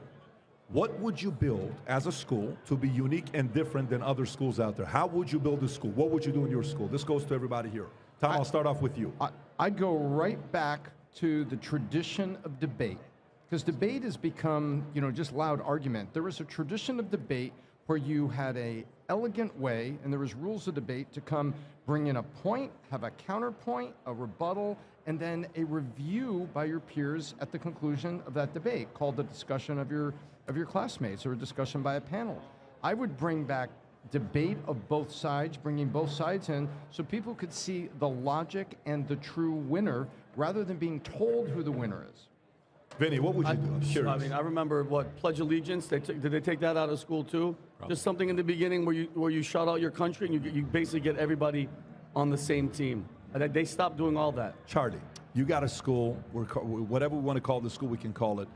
What would you have in your school that would be different than other schools? Yeah, first, I think Hillsdale does a great job, and I think Hillsdale's America's greatest college, and they're a sponsor here, and I love them. Hillsdale.edu, they're amazing. Actually, the website is charlieforhillsdale.com if you really want to check it out. But I would make it different. I would combine mind, body, soul. The theoretical school is you have to be physically fit, you have to have a certain BMI, you have to commit to a spiritual life, and you also have to develop your mind. And I would do it in a classical way. The whole center of higher education should be that there is a truth, and let's figure out what that is. The reason the woke stuff has started is they start from a truth claim saying there is no truth. As soon as you acknowledge there's an objective truth of the universe, it destroys all woke. I hope everyone understands that. How do you beat the woke? As soon as you get people to acknowledge that there are natural laws of the universe that transcend your existence and some things are objectively true, it absolutely obliterates the woke. So, as higher education has dismissed that, the woke has been ascendant. So that's what I would do. Adam, by the way, how many guys want to hear what Adam has to say about the school? Anybody wants to hear Adam's thoughts here? What would you do with your school? So I have a feeling. What? If Adam started a school, 90-10 ratio, I believe. Yeah. 100%. Would you not? 100%. It'd be like a nightclub in Miami. 90% women, 10% guys. It's be the best college of all time. Right. But with that being said, rule number one, no dudes are allowed to play sports with the females. I like that. Straight up. I like that. Okay? Like, just not happening Very in my unique school. idea. This is like, man, that's... I understand so that. you're saying if Leah And we will Thomas do showed- like we did back in the day in Little League, cup check. Let's see what's going on here. Got you. Number two, when we started the podcast in 2020, I think the number was like 11-1 liberal teachers versus conservative teachers. That's right, 11-1. Can we just get that back to an equilibrium situation where there's an equal amount, like you talked about, debate, conservatives, liberals, talk to each other, because what's going on with the smartest, useful idiots in the world at Harvard, MIT, Penn, we're seeing what's going on there. These kids are geniuses, but they're being fed a ball of crap from these teachers. Because how many kids in college are actually going to stand up and confront their teacher on maybe some ideology that they perceive as wrong? They're going to shut the F up and follow along and then just go along that path. So I think it's problematic that there's so many teachers that are just basically indoctrinating kids. There's no more education, it's just indoctrination in school.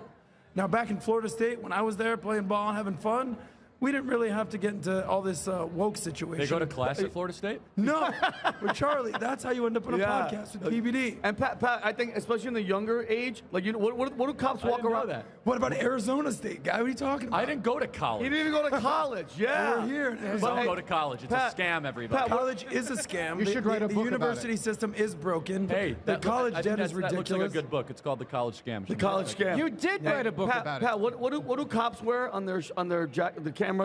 Body cam. The body cam. Yeah. Oh, kids up to a certain age, like when they're young, I want body cam. All the They kids have cell phones. That's no. body cam. I want a cam. Like you as a parent to see what the hell they're teaching the kids. I totally agree. Have a camera like a GoPro on your kid. I want to hear if I want to tap in during the day and see what the hell you're teaching my kid. I want to be able to come in and watch. Here's the best argument. You drop your dog off for doggy daycare and you can log into an app to see if your golden retriever is being pampered. It's getting abused. When you drop your kid off to a public school, you have a moral right to find out what that teacher is teaching. Thank you. And Charlie, even if it's one camera in the classroom, if like you're a dad. You want to sign up for me? Yeah. If you're a dad and you're home, Adam, I want to be able to just go, okay, what are they doing? If you go in there and everybody's wearing rainbow shit and dancing around, I'm coming to the school. You know what I mean, Tom? Claire. What the hell's going on? You want me to put this out? There you go. Phoenix. Welcome to the West, people. Guys, that's the first Middle Eastern cowboy ever. I love that. Hey, we put the college scam written by Charlie Kirk here. You got your book autographed. So, PBD, I want to hear your answer to this question. How would you transform the college system here? You want to sign it? But your hair still is good. Go ask the question. No, yeah, because we've had this conversation before, but I think with Charlie here, and obviously in the light of this book, what would you do? Because you have 4 kids. Some may go to college. Some might go on a sports scholarship. You've thought about this. I'm going to do one thing that's going to be slightly different. Here's what I'm doing. If you go to my school, If your kids are going to my school, I need your involvement, the parents' involvement, period. Okay. If the parent is not involved, your kids can't go to my school because I'm going to need your help. If we're going to spend time challenging your kids, pushing them, driving them, you have a certain responsibility every month for you to come to school. What do you mean by this? The parents need to come to school? The parents are coming. Like Rodney Dangerfield and back to school? No, that's not what I'm talking about. I'm talking about you're coming to school. This is a model that works in the inner city under charter schools. You're coming to school because we're going to also work on you becoming a better parent. Weekly meetings. Because we're going to become collectively with the team. So we'll update you. Hey, let me tell you what's going on. Here's what happened this week. This is what we're working on. These are the things that we want to talk about, what parents are working. Hey, Johnny, can you tell us what you're doing with your kids? That your 2 kids that go to our school, they have straight A's. What are you doing? Mary, can you share with us what you're doing with your kids that they got straight A's as well? And then all of a sudden you're like, oh shit, you guys do that? Yeah, that's a great idea. I'm going to use other parents that are raising their kids well to develop other parents that are also holding their kids accountable. Mm-hmm. This idea about let me send my kids somewhere, you do your thing with the kids, it's parents' responsibility. So we would put a bit of the onus also on the parents. The focus will be leadership development. The way he had it, I love the idea, but... Can I add one more thing that I think it would be right up your alley? What's that? I think kids need to understand that their major has an ROI attached to it. And I think they need to eliminate whatever majors have no, like kids are going into 50, 100,000, $250,000 of debt before they're even made $1 in their life. And it turns out that basket weaving or underwater sewing does not make money. You know, it's crazy though. Here's one thing we're not even thinking about. Like, look at all the industries that have disrupted in the past before, okay? Look what this is, okay? No, I never went to Columbia University to be a, podcaster or journalist. We're here doing a podcast. People watch this. Millions of people give them their opinions, thoughts. Do you know some of these guys that are used to reading a teleprompter right there? Yes, next today at 8 o'clock, John Judge and you're just kind of reading it. Yeah. The disruption did this to mainstream media, newspapers, internet, Twitter, social. I believe the next 10, 20, 30 years, one of the industries that's going to be disrupted in ways we don't even know ourselves is going to be education, and it's going to be so painful. By the way, we saw what happened with MIT.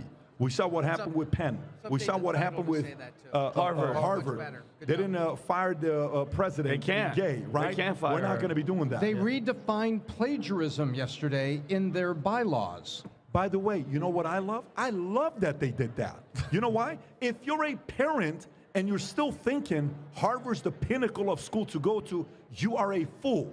This is not the same Harvard of 20, 30, 40 years ago. They're being exposed. That's the beautiful thing about what's going on there. Now, gentlemen, I have something I want to share with you guys. I don't want you to be offended or upset, but I think it's not fair. And in about 2 minutes, I think you're going to be very upset with this one area. If I were to ask you right now, the top 10 male models in America, how much they make versus the top 10 female models. A year? A year, total. What's the ratio? Let me ask you one more time. Mm-hmm. Top 10 male models, good-looking men, right, versus top 10 female models. What do you think the disparity is? This is a travesty. 10 to 1? I'd say it's 75 to 1. 75 to 1. Rob, can you please play this clip? I wish you guys could see it, but you'll be able to hear it. Rob, go ahead and play this clip for us, please. 10 top-earning male models earned a combined total of $8 million from September 2012 to September 2013, a fraction compared to the $83 million their female counterparts raked in over the past year. Sean O'Pry is currently the world's highest-paid male supermodel, earning $1.5 million last year. The gap this is what 10 it years is, and it's there for a reason, and it's been there. I don't think it can be closed. Females, for example, have a lot of platforms that they can use to jump off of, like Victoria's Secret contracts, cosmetic contracts. Males don't have that. Rob, but O'Pry isn't complaining. Top 10, 8 million versus women, 83 million 10 years ago. Do you think, folks, it's fair that women, top 10 women models make 10 times the amount of money top 10 men make? Is that fair, yes or no? Yeah. Do you think it's fair? How is that fair? Why is so it fair? So sexist. Are you not offended by this video? I don't like it. The market decides. Men are visual. That's one of the main reasons I left the industry. I was like, I'm not doing this shit anymore. By the way, shout out to Vinny's and I'm happy abs where we these are. days. Yeah. Wait a minute, Vinny, just become trans and go get the paycheck. That's how you get that money. Vinny Mulvaney, ladies and If there's gentlemen. anybody that knows about that, it's you. Will you sponsor my boobs? I'll get a really nice. I'll get a rack. $10,000 today. So Wait. I thought Iraq was a country.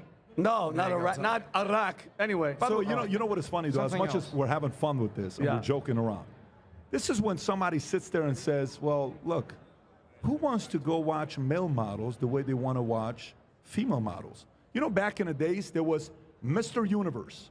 Who follows bodybuilding? Anybody knows Mr. Olympia? No? Okay. Back That in the guy days, used to be something called Mr. Universe, and there was something called Miss Universe. Guess what no longer exists? Mr. Universe. Guess what still exists today? Miss Universe.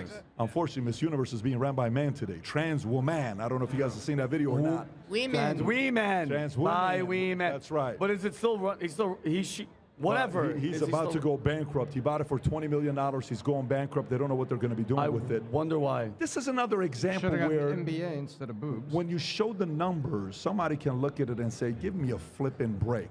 It's the market capitalism. Whatever's getting more eyeballs, let them play ball. Adam. Well, look, this might be a little controversial, but this goes down to basically what Charlie always talks about, traditional gender roles. It's no secret that women, through all of history, have been beauty objects, and men have been success objects.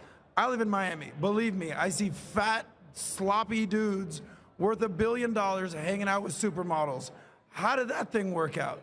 If you want to look at deeper thing in the numbers, because Natalia and I covered this, look at the disparity in the NBA versus the WNBA. Talking about putting butts in seats, the top NBA guy makes $50 million a year. Okay, the top WNBA player gets a pack of Twizzlers and says, "Goes make a layup, baby." I think she makes maybe $100 grand.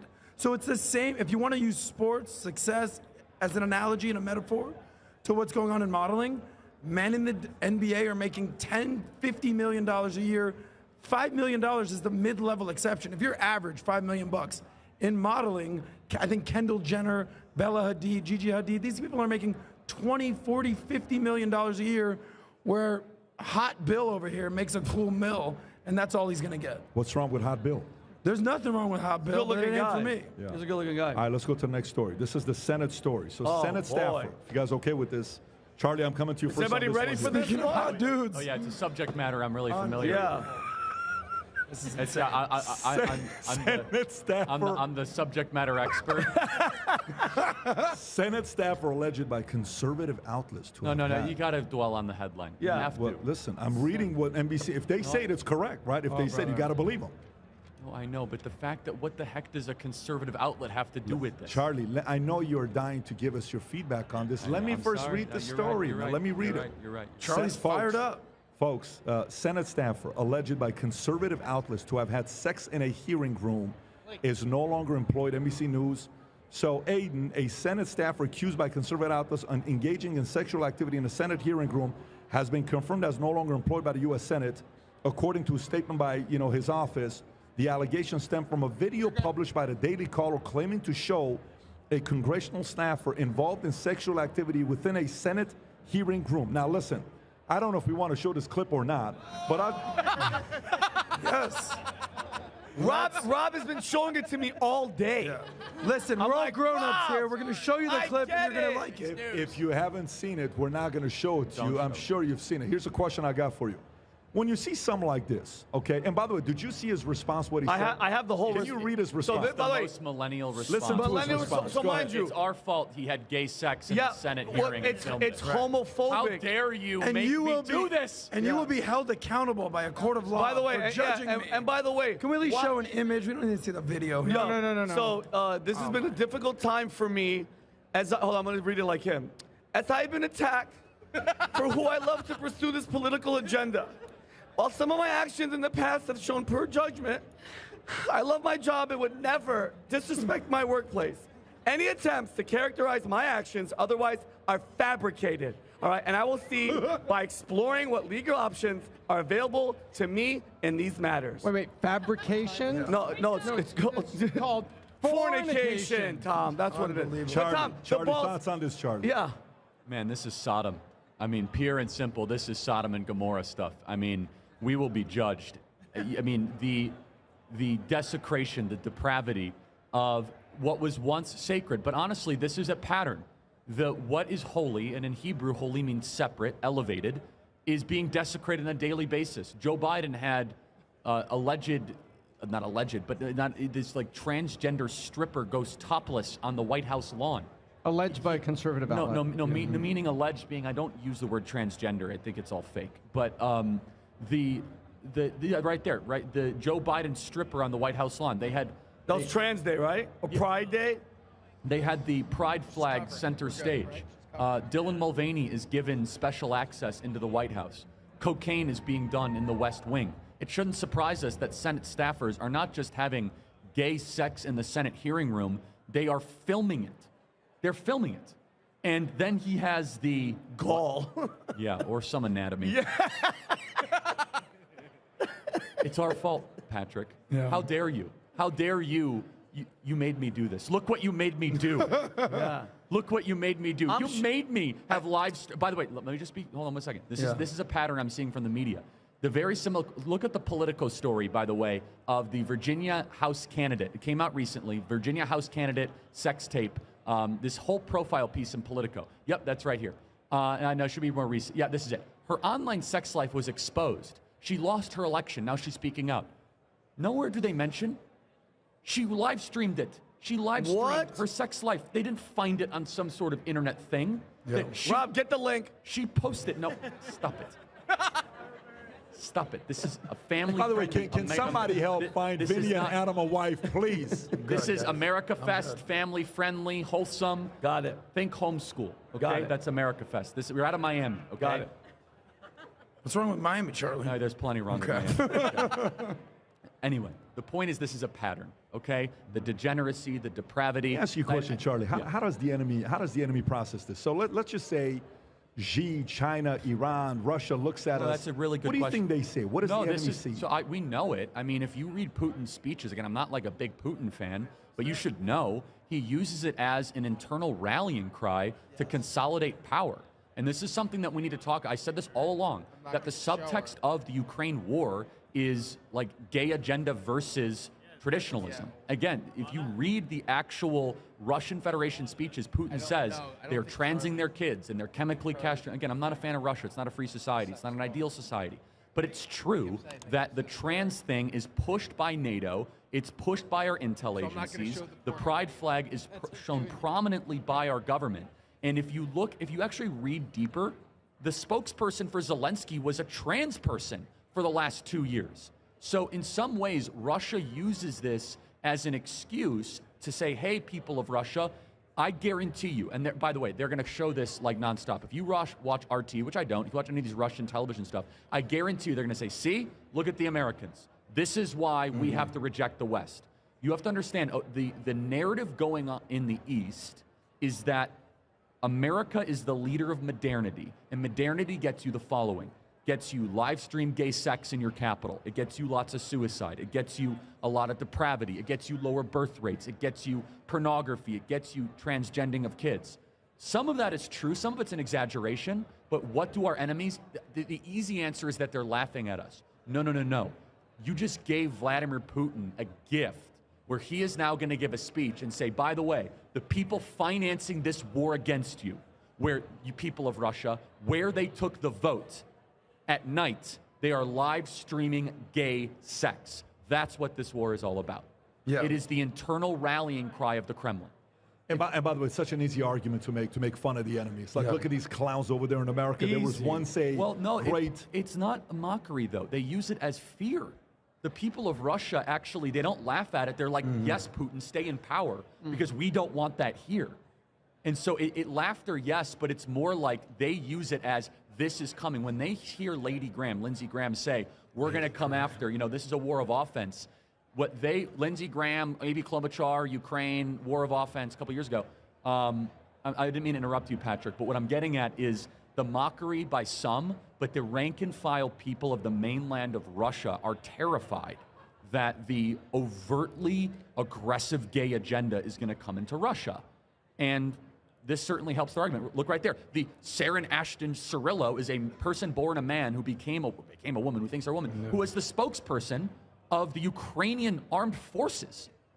The true conflict unfolding in Ukraine is the trans agenda, the excesses of modernity, and traditionalism. That doesn't mean I'm on the side of Putin. That doesn't mean I'm on the side of the Russian Federation. But you have to understand, that is what is rallying Russians domestically. I fully agree with you, Charlie, because two things can be true at once. Number one, Putin is a thug and dictator and obviously an enemy of the United States.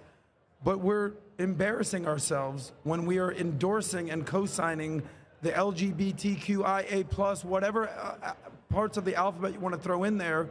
So yes, he's wrong. Yes, he's a bad guy. But yes, he has a point. He does have a point. Like, I mean, are we allowed to have a thought crime that, like, Putin has a point? Are you allowed to say that? No, you can't. He's the worst person ever. That doesn't mean we're endorsing Okay, Putin. here's a fact. Russia has said it's illegal to have transgender surgeries for kids. Good for Russia. Good. Yeah. Honestly, that's a good thing. Good. People say, no, everything Russia does is bad. Like, that. What a stupid way to look at the world. Yeah. Like, no, it's good. And by the way, there's some things Russia that doesn't do. So I got in this debate, and they say, well, Russia puts their political opponents in jail. Yeah, you're right. We would never put our political dissidents in jail. Yeah. We would never have gulags or have Donald Trump face 700 years in federal prison or lock up people because of thought crimes or making memes. You're right. Russia is so bad that we would never put political dissidents in federal prison. Or kick down their doors. Or kick down their doors or have a dragnet because someone took a selfie in the Capitol. Maybe we're actually more like Russia than Russia is. Well, you interviewed one of the most famous Russian athletes ever, the UFC fighter Nurmagomedov. What does he go by? Khabib. And you asked him how many genders are in Russia. He probably he thought about it for like literally a half a second. What did he say? I asked him, I said, in America, we're very competitive. We have like 100 different genders. How many genders you guys got in Russia? And he said, we only have 2. It's kind of disappointing at first. You're like, I thought Russia would be more competitive. But they have something called common sense. And they believe in science, the real science, not the kind of science that we're being. And by the way, I just want to say one last thing. I think it's sick and disgusting that these guys did this in the Senate hearing room because everybody knows what should happen. Everybody knows that's what goes down in the House. What should happen? Well, he got fired, but I don't think the senator that he works for. I mean, he's saying Senator Ben Cardin. Yeah, Ben Cardin. This is a personal matter. He should be criminally charged for defecating the holiness and the sacred tradition of our legislative body. He should be put in federal prison for having gay sex and filming it. Yeah, because January 6th was an insurrection. What was this, Tom? Sort of an assurrection. And that's no, it's just. By the way, so did you know this too, Charlie? He actually did another photo. This came out today on Laura Loomer's on her page. He's taking a photo at work like this from behind with the mirror, saying, "I'm waiting in my office for Lindsey Graham to show up." He posted that. Somebody searched in his, went back. He was posting all that stuff at work back in the day. And guess what, Vinny? What? Lindsey Graham showed up. He probably did. That's for sure. By the way, Charlie, got to ask you this: disgusting, horrible, what have you? What happens if it wasn't gay sex? If it was just, of course, it's still inappropriate. Would that still be a federal crime? Yeah, of course. It's desecrating. Of course it is. Absolutely. But here's what bothers so many people about the point of it is that he probably thought he could get away with it because, like, the whole gay agenda gets special rights right now in this sick world. Okay. Yeah. So let's be honest. Like, and then he plays victim. Like, oh, I feel so sad for him. Like, wow. Like, that is weaponized narcissism. All right, so let me ask you this. Let's do this. Let's say... But yes, to answer your question, it would be wrong. Let's say a Trump was president today and that happened. Well, he doesn't control Congress, but yeah. But what do you think? What would you think his first reaction would be if that were to happen? What would he say? What would I would live for that tweet. Oh my God. I don't even want... I mean, I would just... It would be Michelangelo material. It would be something that we remember 600 years from now, and we display in the streets of Florence. And we say, you remember when Donald Trump reacted to the gay sex film in Senate? It would be a wing of the Smithsonian. Exactly. I don't even want to guess. I don't even want to guess what it would be. And mind you, guys, he would tweet something like, here things are happening in the Senate right now. He would do something like that. And mind you, guys, he was just fired again. He was fired. He hasn't been charged or anything.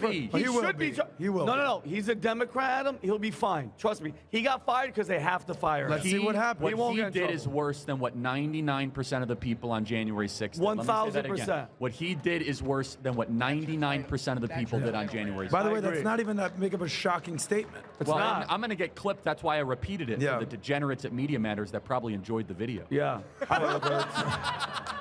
Let's transition into the next topic. Nice. I thought transition was the right appropriate word to use here. Yeah. Mortgage payments on new homes have risen 90% under Biden's presidency. 90% in 3 years. Average monthly mortgage payments on new homes have surged by 90% since the start, reaching $33.22 in the third quarter of this year, driven by interest rates exceeding 7% and rising housing prices. The Federal Reserve aggressive strategy to raise the rates has caused it to be where it's at right now. Tom, 90%. So if somebody was paying $1,600 a month, $1,700 a month, now they're paying $3,300 a month. How the average, and then they say the economy is doing better, gas prices are doing better, all these things are doing better. How does the average middle-income family afford raising mortgage rates by 90%? Well, first of all, the government likes to tell one truth and one lie. That is, inflation is down. The economy is fine. No, it's not. The truth is inflation is coming down. The lie is it's not good in the economy because all prices haven't come down. Houses have gone up in value, and new houses that have been built. So you have construction in cities building new homes out there. People are trying to get out there, so the house is a bit more expensive. And then the interest rates are more expensive because the Fed raised interest rates very aggressively over the course of a year to tame inflation. You raise the interest rates and inflation eventually comes down. I won't go deeper into that.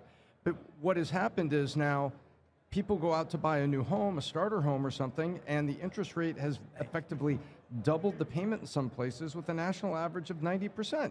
So it's like, this is Bidenomics. But all the government will say, hey, inflation is down, the economy is fine. No, it's not fine. This is a net new change, and people now can't afford a home.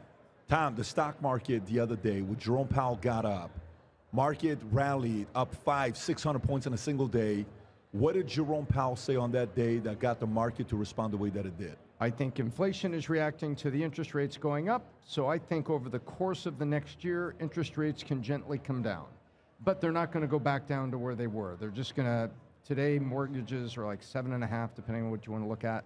And by the end of the year, next year, all things held constant, although we have a giant election in the middle of this, they think that interest rates will be down at 5.75%, 6% or something. So the market was like, woohoo, it's going to cost us a little bit less for companies to borrow money over the course of next year, and interest rates are not going to go up any further. So that caused the market to get happy because they're thinking about big companies borrowing money to buy new factories, machines for the factories, and it's going to cost a little less because the interest rates will be down a little bit predictably over next year.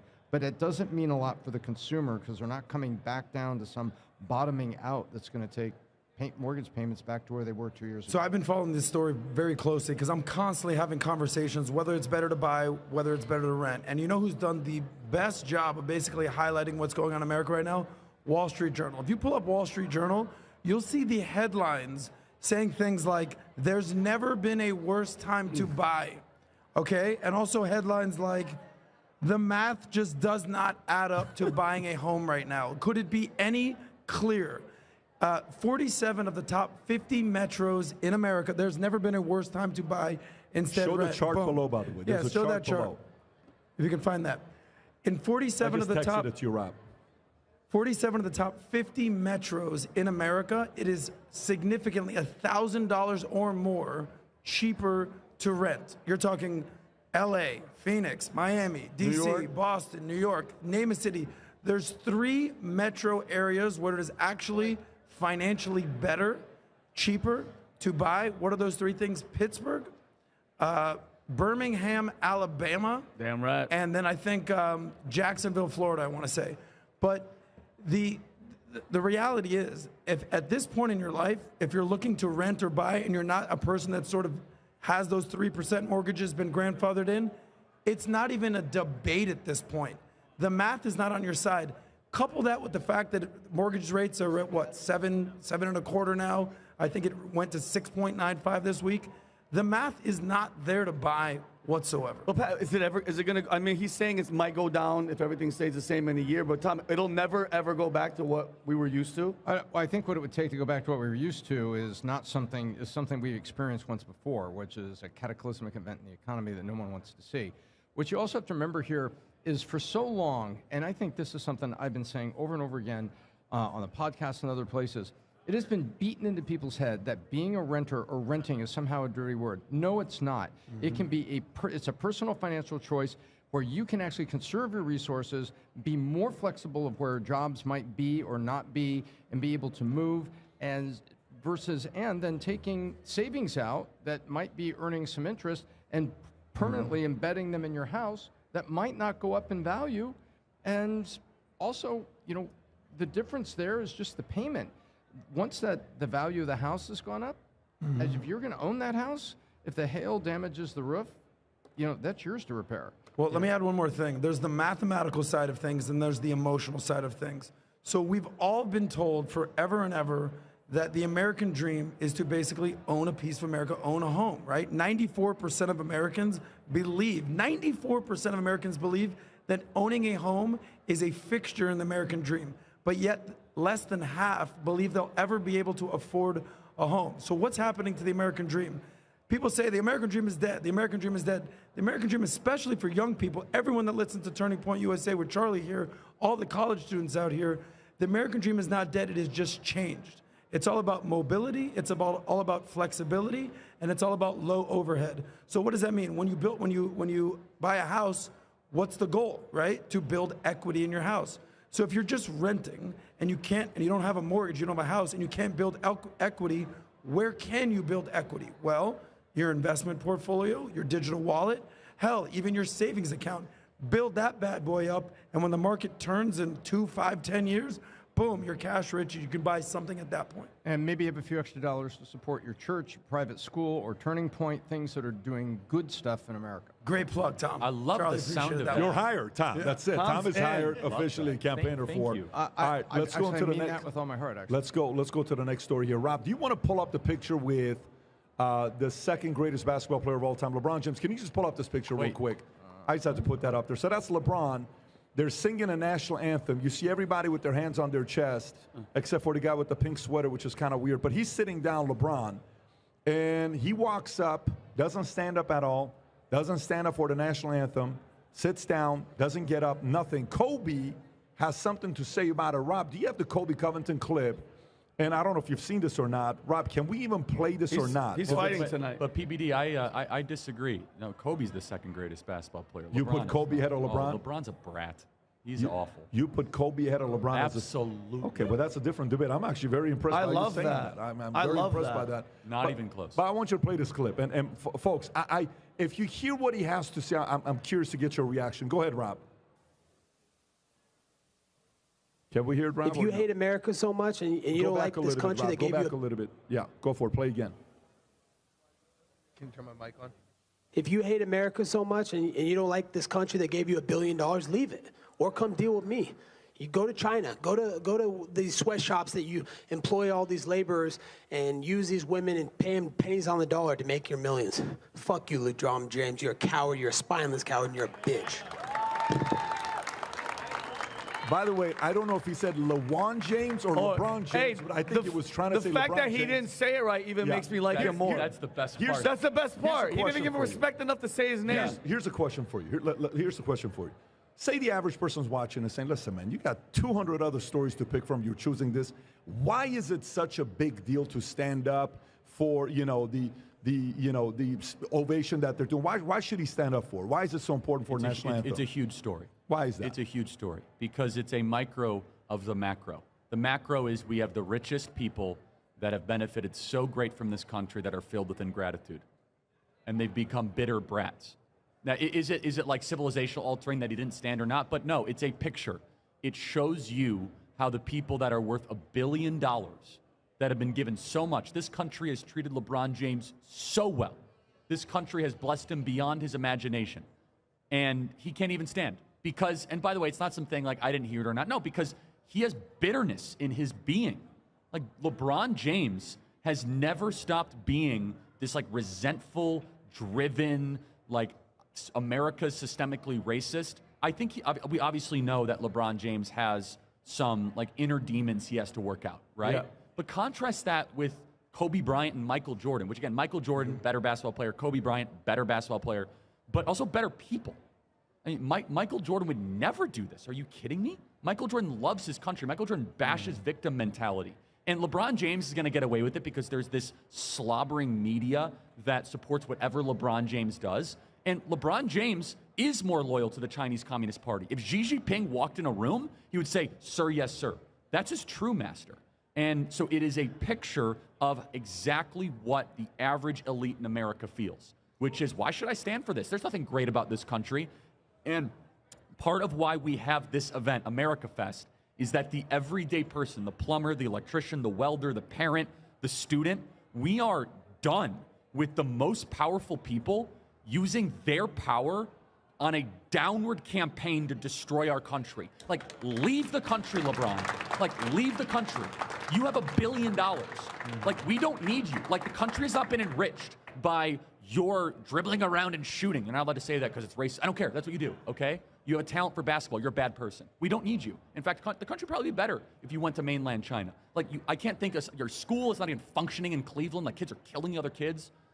You know, he's not even a good philanthropist. And so, look, I get pretty fired up about this because we used to be a nation 100 years ago. You could say what you want about Carnegie and Rockefeller and J.P. Morgan and Mellon, who made billions of dollars, the robber barons, right? Say what you want about them, but they loved the country.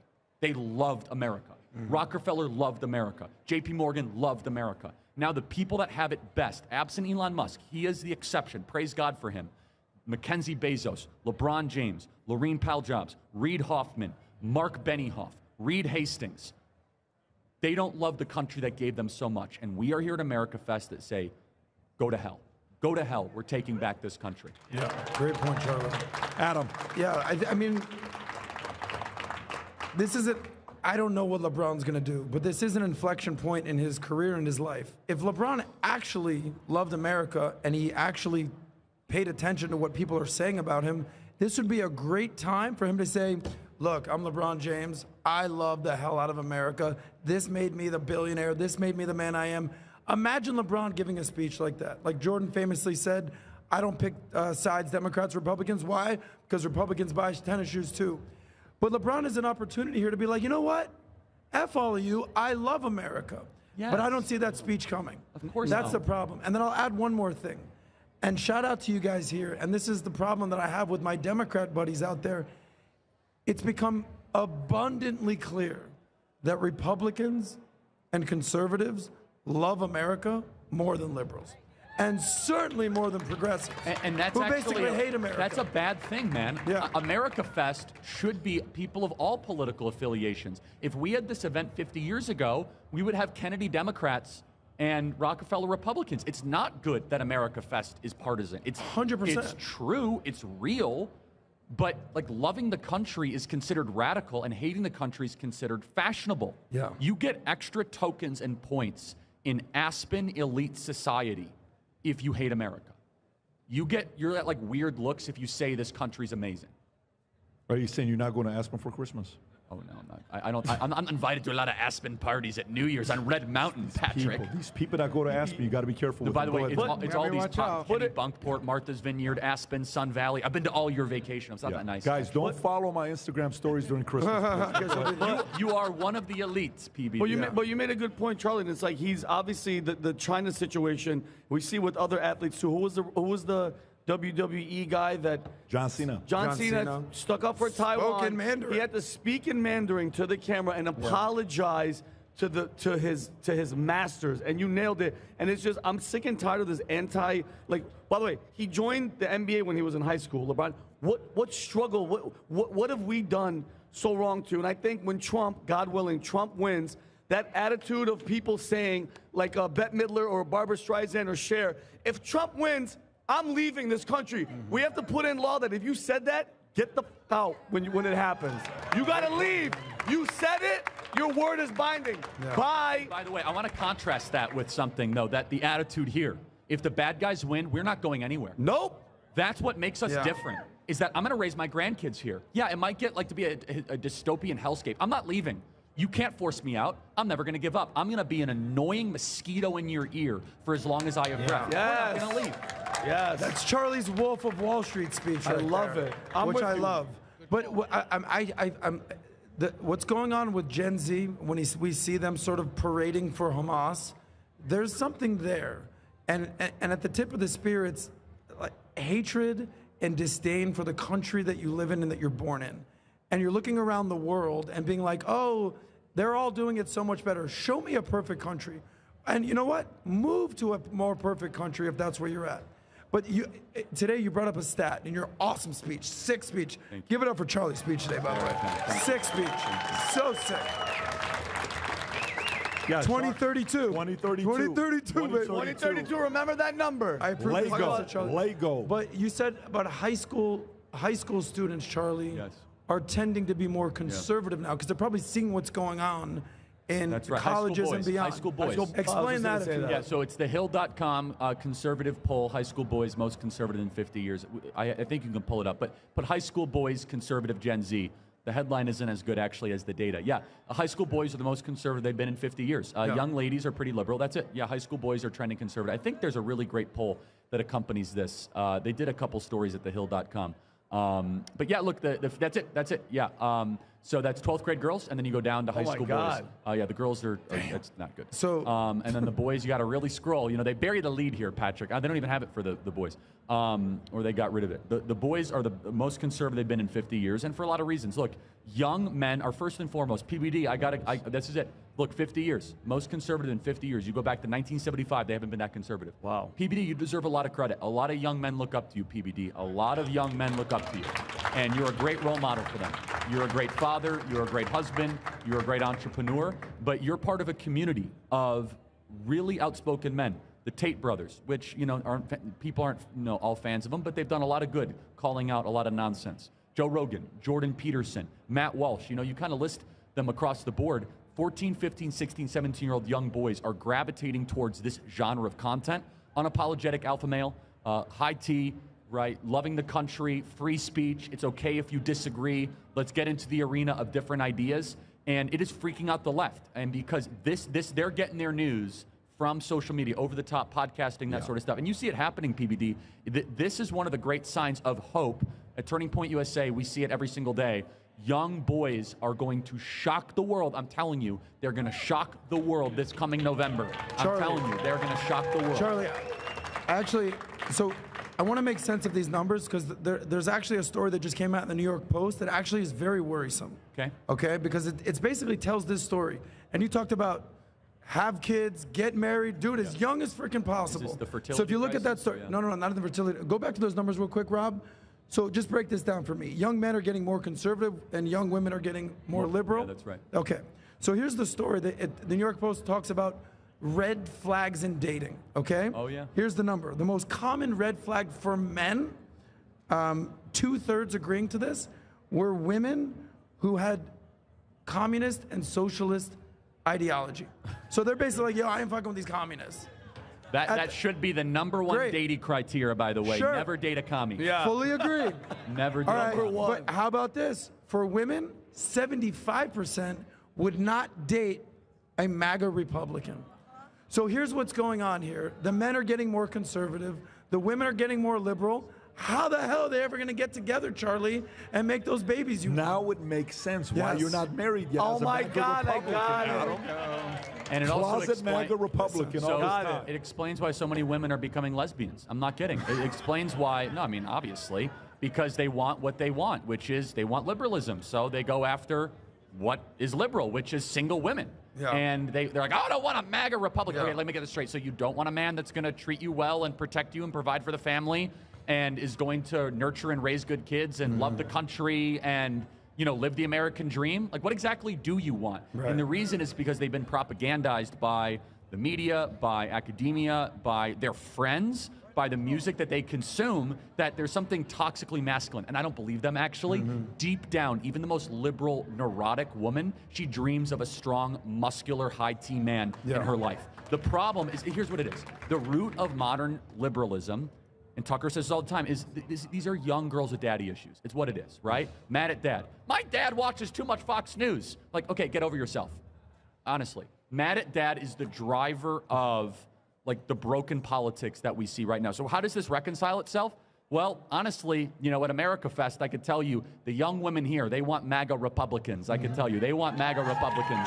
And honestly... And they don't have small hands either, Charlie. We all know that. Eventually, we're just going to outbreed these people. Yeah. We are. I mean, we're going to have more babies. And 20 years from now, they're going to say, why is the country so right-wing? Well, you were too busy having abortions and having gay sex and not wanting to get married, and we got married and had kids, and we will repopulate the species. Yeah. By the way, I'm not kidding. By the way, you can be left, right, center, logical, emotional. That is by far the most logical argument you just gave statistically that cannot be argued because it's proven. It's going to happen. Period. It's just going to take 2 decades. It's going to take 2 decades. Give us some time, everybody. Buy us some time. Buy the Constitution some time. You know, America Fest, by the way, if you look at the young people here, check back 20 years from now, it'll be the population of Wyoming, right? I mean, Mormon levels of children will come out of America Fest. That's the key, though. We got to have Mormon level of kids. Well, yes, we got to get our testosterone rates high. Young ladies got to get married, and we have to have the babies. And by the way, I mean, the Bet David family, you guys are doing your part. But no, all joking aside, having children is not a left-wing value.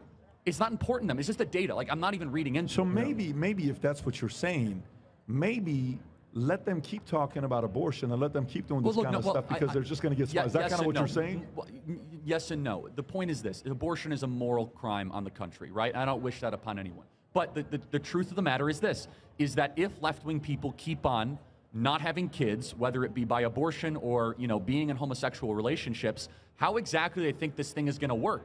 I mean, this is why, honestly, they want to import so many people from the third world into this country, which is backfiring because they have to have some way to try to stop all these right-wingers from having babies. I got 2 stories I want to do before we wrap up. We got 2 more stories before we wrap up. How many of you guys here are familiar with CRISPR, Cas9? Who's familiar with CRISPR? It's gene-altering technology. Gene-altering technology. Yeah, it's a little creepy. So, Vinny, are you following this story closely? No, Brandon hooked me up with the story. story. Check this out. Imagine if in 2012 this lady from UC Berkeley comes up with this concept called CRISPR-Cas9. Okay, CRISPR-Cas9. 2013, CRISPR gets started. This company. 2016, they go public. Their stock goes all the way up to nearly $200. Today, it's like a $4.5 billion company. When was the date that they just got there? On December 8th, FDA approved the first CRISPR treatment, sickle cell disease. What this gene editing does, you can literally, imagine going to the doctor, you and your wife, and you say, Doc asks you a question, Vinny, how tall would you guys like your son to be? 6'4". Okay, great, boom. What color eyes would you want your son to have? Blue. Yeah. Okay, great. What color hair would you want your son to have? Blonde. Great. You literally order what you want your kid to have, and they put those genes by editing it for you to have exactly the baby you want to have. Now, you may say, Pat, there's no way that's possible. How long ago was it where people started deciding, how many people would say, you know what, I don't want to have 3 different pregnancies. Doc, can we do 1 pregnancy, 3 kids? If you had money, you would go in and say, what? Let's have triplets. How long has that been going on, Tom? 20 years with the in vitro fertilization. But watch this, guys. And then they can plant multiple. 20 years is not a long time. You're manipulating having more kids. So these guys sat there and said, if we can manipulate that, what if we can manipulate the exact type of a kid you can have? Now, here's the thing. They tested on a couple hundred people. They tested lymphoma. So this gene editing can actually do some good, which is cancer, cure AIDS, cure a lot of different things. But when you think about gene editing, Charlie, what's the first thing you think about with this invention of CRISPR-Cas9? I mean, I think of eugenics first and foremost. And I mean, first of all, I don't trust the technology. And then who's going to be in charge of it? Look, the only possible hope is that potentially there are some people that are born with some really, really unfortunate stuff, okay? Really unfortunate stuff. That if we could find some way to limit that or eliminate it, praise God. What I mean, someone who's born with MLS, right? Lou Gehrig's disease, right? That if there's a way to get rid of it. But look, this is going in a direction that I think is very dangerous, almost end time stuff for those of us that follow the Bible, where this is not about correcting, this is about designing.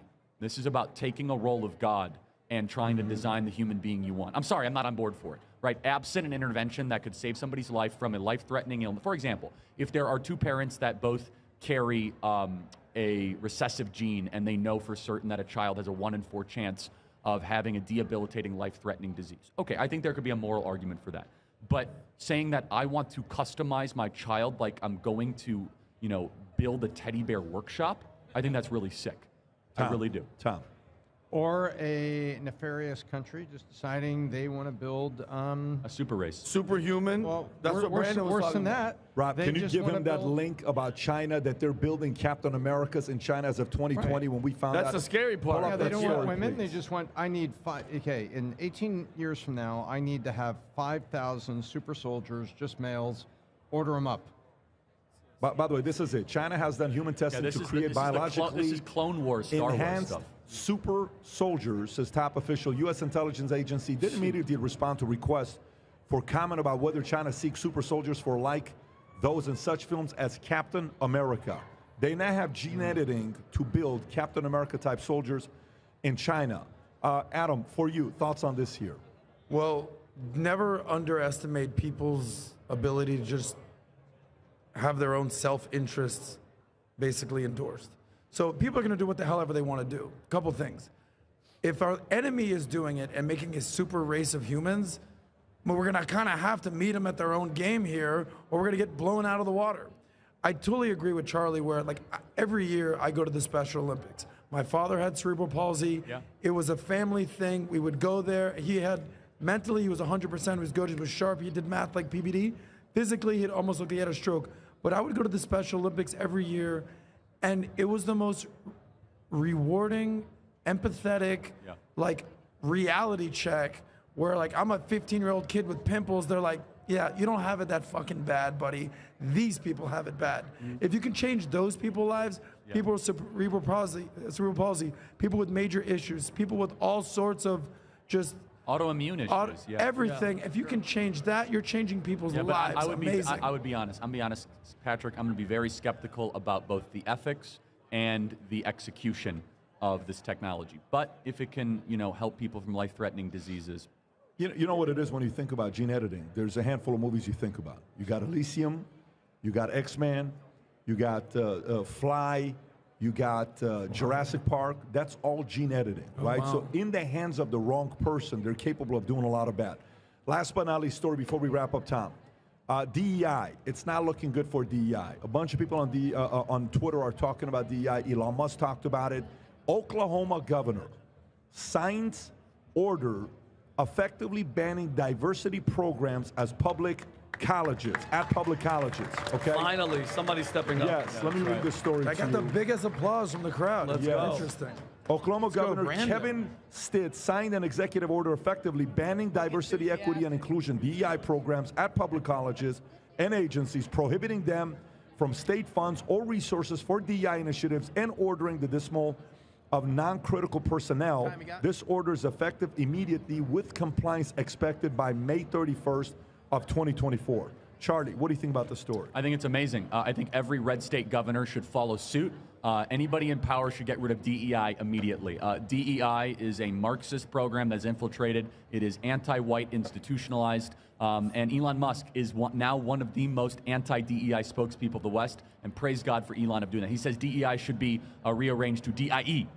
Because it is saying it is dying. Look, Elon Musk calls diversity, equity, inclusion morally wrong. Propaganda words for racism, sexism. Changing the target class doesn't make it right. Good for you, Elon Musk. We need more people with wealth and with power and a platform to speak out against DEI. So I love that Governor Stitt is doing this. It shouldn't have taken this long. They call you a racist. Ignore them when they say that. Get rid of the DEI office. Go back to meritocracy. DEI is at odds with the promise of the American Constitution. It's at odds. You cannot have a meritocracy and have DEI. So choose. Choose which way, America. Do you want a segregated society? Do you want Christmas parties like in Boston where white people are not allowed? That is DEI. Do you want black-only dormitories? That is DEI. Do you want bonuses based on skin color? That is DEI. Or do you want work ethic and merit to be rewarded? That is what built this country. We have to get back to it. So right now, we have to go on a non-stop deletion campaign and get rid of every single DEI office in America immediately. Charlie, can I ask you a follow-up on that? Great point.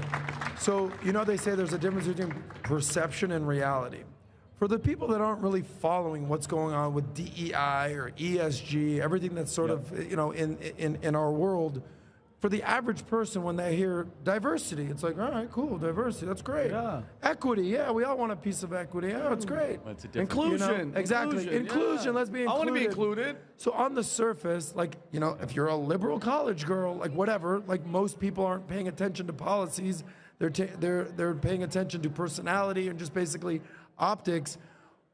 Where did people like give people the reality of what this is? Meaning the average person out there thinks it's great. Charlie, how racist of you to basically say DEI is bad. Yeah. What would you say to those people? Well, I mean, first of all, understand what DEI actually is. It's Marxism by another name. It is race Marxism. It is trying to destroy what exists, strip it down, and put in a completely different type of society. It is race it's race preference. And so you have to ask somebody, do you think your skin color matters to your worth? It's one of the most important, simple, honest questions in America today. If yes, you're a bigot. I have no time for you. You should be like, no, actually, your skin color doesn't matter that much. Of course, there's racial differences. They don't matter, actually, really at all. They don't matter about your character or your soul or your agency. Like, and by the way, how shallow. I mean, people are much deeper than how they look, like a lot deeper. And just to kind of put people back into sectarian tribes is regression. So what DEI does, it is re-tribalizing society into a new India-style caste system where you can never escape. No matter how much good you do, no matter how much you study, no matter how early you work, no matter how much you try to improve your life, you're trapped. You're in an open-air prison. DEI creates America into an open-air prison that if you're white, you can never escape it. You have to constantly apologize. You have to constantly go on a knee. And it's, by the way, if you want to live in that type of country, go to South Africa. Literally, that whole country is built on DEI and CRT. It's an entire country that is based on racial separation and revenge against whites. They have political rallies where they say, kill the Boer, kill the Boer. The whole country is built on racial resentment. What the revival that will come to this country, and PBD, you're doing a great job helping lead, and what we're doing here at America Fest and Turning Point USA, the revival will go back to a preference on meritocracy. Character, not skin color. Agency, not tribe. That has always been what has made America different and exceptional. Well said, Charlie. How much similarity, like when you hear BLM, Black Lives Matter, on the surface, it's like, yeah, of course they matter. But the reality was a Marxist organization that was basically trying to tear down the nuclear family. Of course it is. Is that basically the parallel to DEI? And again, don't take my word for it. Look at Elon Musk. DEI must die. The point was to end discrimination, not replace it with a different discrimination. That's the world's wealthiest man. He's saying it because it's true. It's not like he has to go make more money or he's going to win favor or friends. And look, they took advantage of the best intentions of the American people. To your point, inclusion. Who wants to be non-inclusive? Of course. Right? Or diversity. Now, they never actually mean diversity because they want everyone to look different but think the same. They don't mean it. They don't believe in intellectual diversity or viewpoint diversity or religious diversity. They want just skin color diversity. Bingo. And they want ideological totalitarianism. That's the most important thing. So, look, DEI is against. DEI is a virus, and I'll say this, and people hate when I say it, but it's true. DEI is a much more dangerous virus to America than COVID ever was. And DEI is now lasting much longer than COVID. And the top priority of this conference and our podcast and all of us together is to unite our forces. If you're a libertarian, conservative, Democrat, I don't care. We must unite and kick the DEI virus out of America as quickly as possible. So it died, and it took a South African made American, Elon Musk, to understand how it works there to basically call this out. Tom. No, amen to that. And you were asking, Adam, where do people see it? Well, people are seeing it when teachers, public school teachers, have to take a vow. And it's a vow, or they have to sign a document that adjusts their behavior at school. So people are seeing it come out and saying, wait a minute, why do I have to do this? I'm a 25-year teacher. Why do I have to take this vow against this and this and that? It's showing up everywhere. Critical race theory, one of the first tenets is that the instant you're born, if you're born white or Asian, you, critical race theory, are inherently racist. And you haven't lived a moment of your life and had a rational thought. You just arrived here. Welcome to Earth, enjoy your stay. And so when you take a look at these tenets, they're absolutely ludicrous. And you can boil it down like this. Your dad goes into an emergency room. I don't care what color the doctor is. How many bypasses has he done, and can he save my dad's life? That's the only thing I care about. That's a meritocracy. And that's where it needs to go. And Charlie, God bless you for everything that Turning Point is trying to do to raise the awareness and be such a loud voice. Thank you. Exactly what Elon Musk says. Let's not say one discrimination, which is bad. and just replace it with another discrimination, which is far worse. Yeah, I love that. You know, it's amazing. I never, the idea of somebody feeling sorry for you should be an unattractive idea. Pity. Like you shouldn't like pity. Again, That's such a good point. This goes back to this book that was written many years ago. Rob, if you can pull up the chart, Power versus Force, just go to Power versus Force chart. This is something everybody ought to look at. You ought to go through this. Click on the one with the one to the right of it. Go to one right there. Click on that one. Zoom in. Just zoom in. Don't do anything but click and just zoom in a little bit. There you go. And go left. Look at this. From the lowest level of consciousness to the highest one. Zoom out a little bit. The lowest level where you don't perform in a good place is shame, then guilt, then apathy, then grief, then fear, then desire, then anger, then pride. The first level where you finally have power is when you have courage. Then neutrality, which you're able to entertain opposing ideas. Then you're willing to have the discussion. Then you're accepting the differences. You're able to reason with other people. You love, joy, peace, and if you make it to enlightenment. If you can constantly be aware of this, to not fall for the shame, guilt, apathy, grief, fear, desire, anger, and pride, and have the courage to change, future looks bright. And it looks like you guys are doing that with Turning Point USA. Can I just say one thing? Of course, absolutely. I just want to give a shout out to our amazing attendees here at AmFest. You guys are the best. You guys are unbelievable. Praise God. You guys are doing such a great job. And just a thing. If you guys are watching on YouTube, YouTube is playing a lot of games with our Charlie Kirk channel. If you guys could go subscribe and like a couple videos, it will break us out. Rob, put the link below in the chat. That would help us. It would bless us at home. If you guys just go to the Charlie Kirk channel, they're shadow banning our videos right now. It's totally clear. We were averaging 5 million real views, short videos a day, went down to 5,000, like nothing, like 10,000. What? It's unbelievable. It's obvious shadow ban, got a strike over something wrong. The way to break out of it, though, is if people go organically to the page and it spikes the content back up. So if you guys could do that, we would deeply, deeply appreciate it. The moment we get off, just go subscribe, comment, watch a couple of the posts. Thank you. Charlie, again, thank you for the invite. Had a great time with the audience here. Thank you, everybody. Take care. We'll do it again next week. Bye-bye, bye-bye, bye-bye. That was a great show, wasn't it? Oh, was it live? That flew by. That was awesome. This was awesome. Pat and PBD are staying around for tomorrow, right? I am. Is tomorrow happening or no? You don't know yet? With you and me? No, of course. Tomorrow you and I are in the morning. Yes. What do you mean?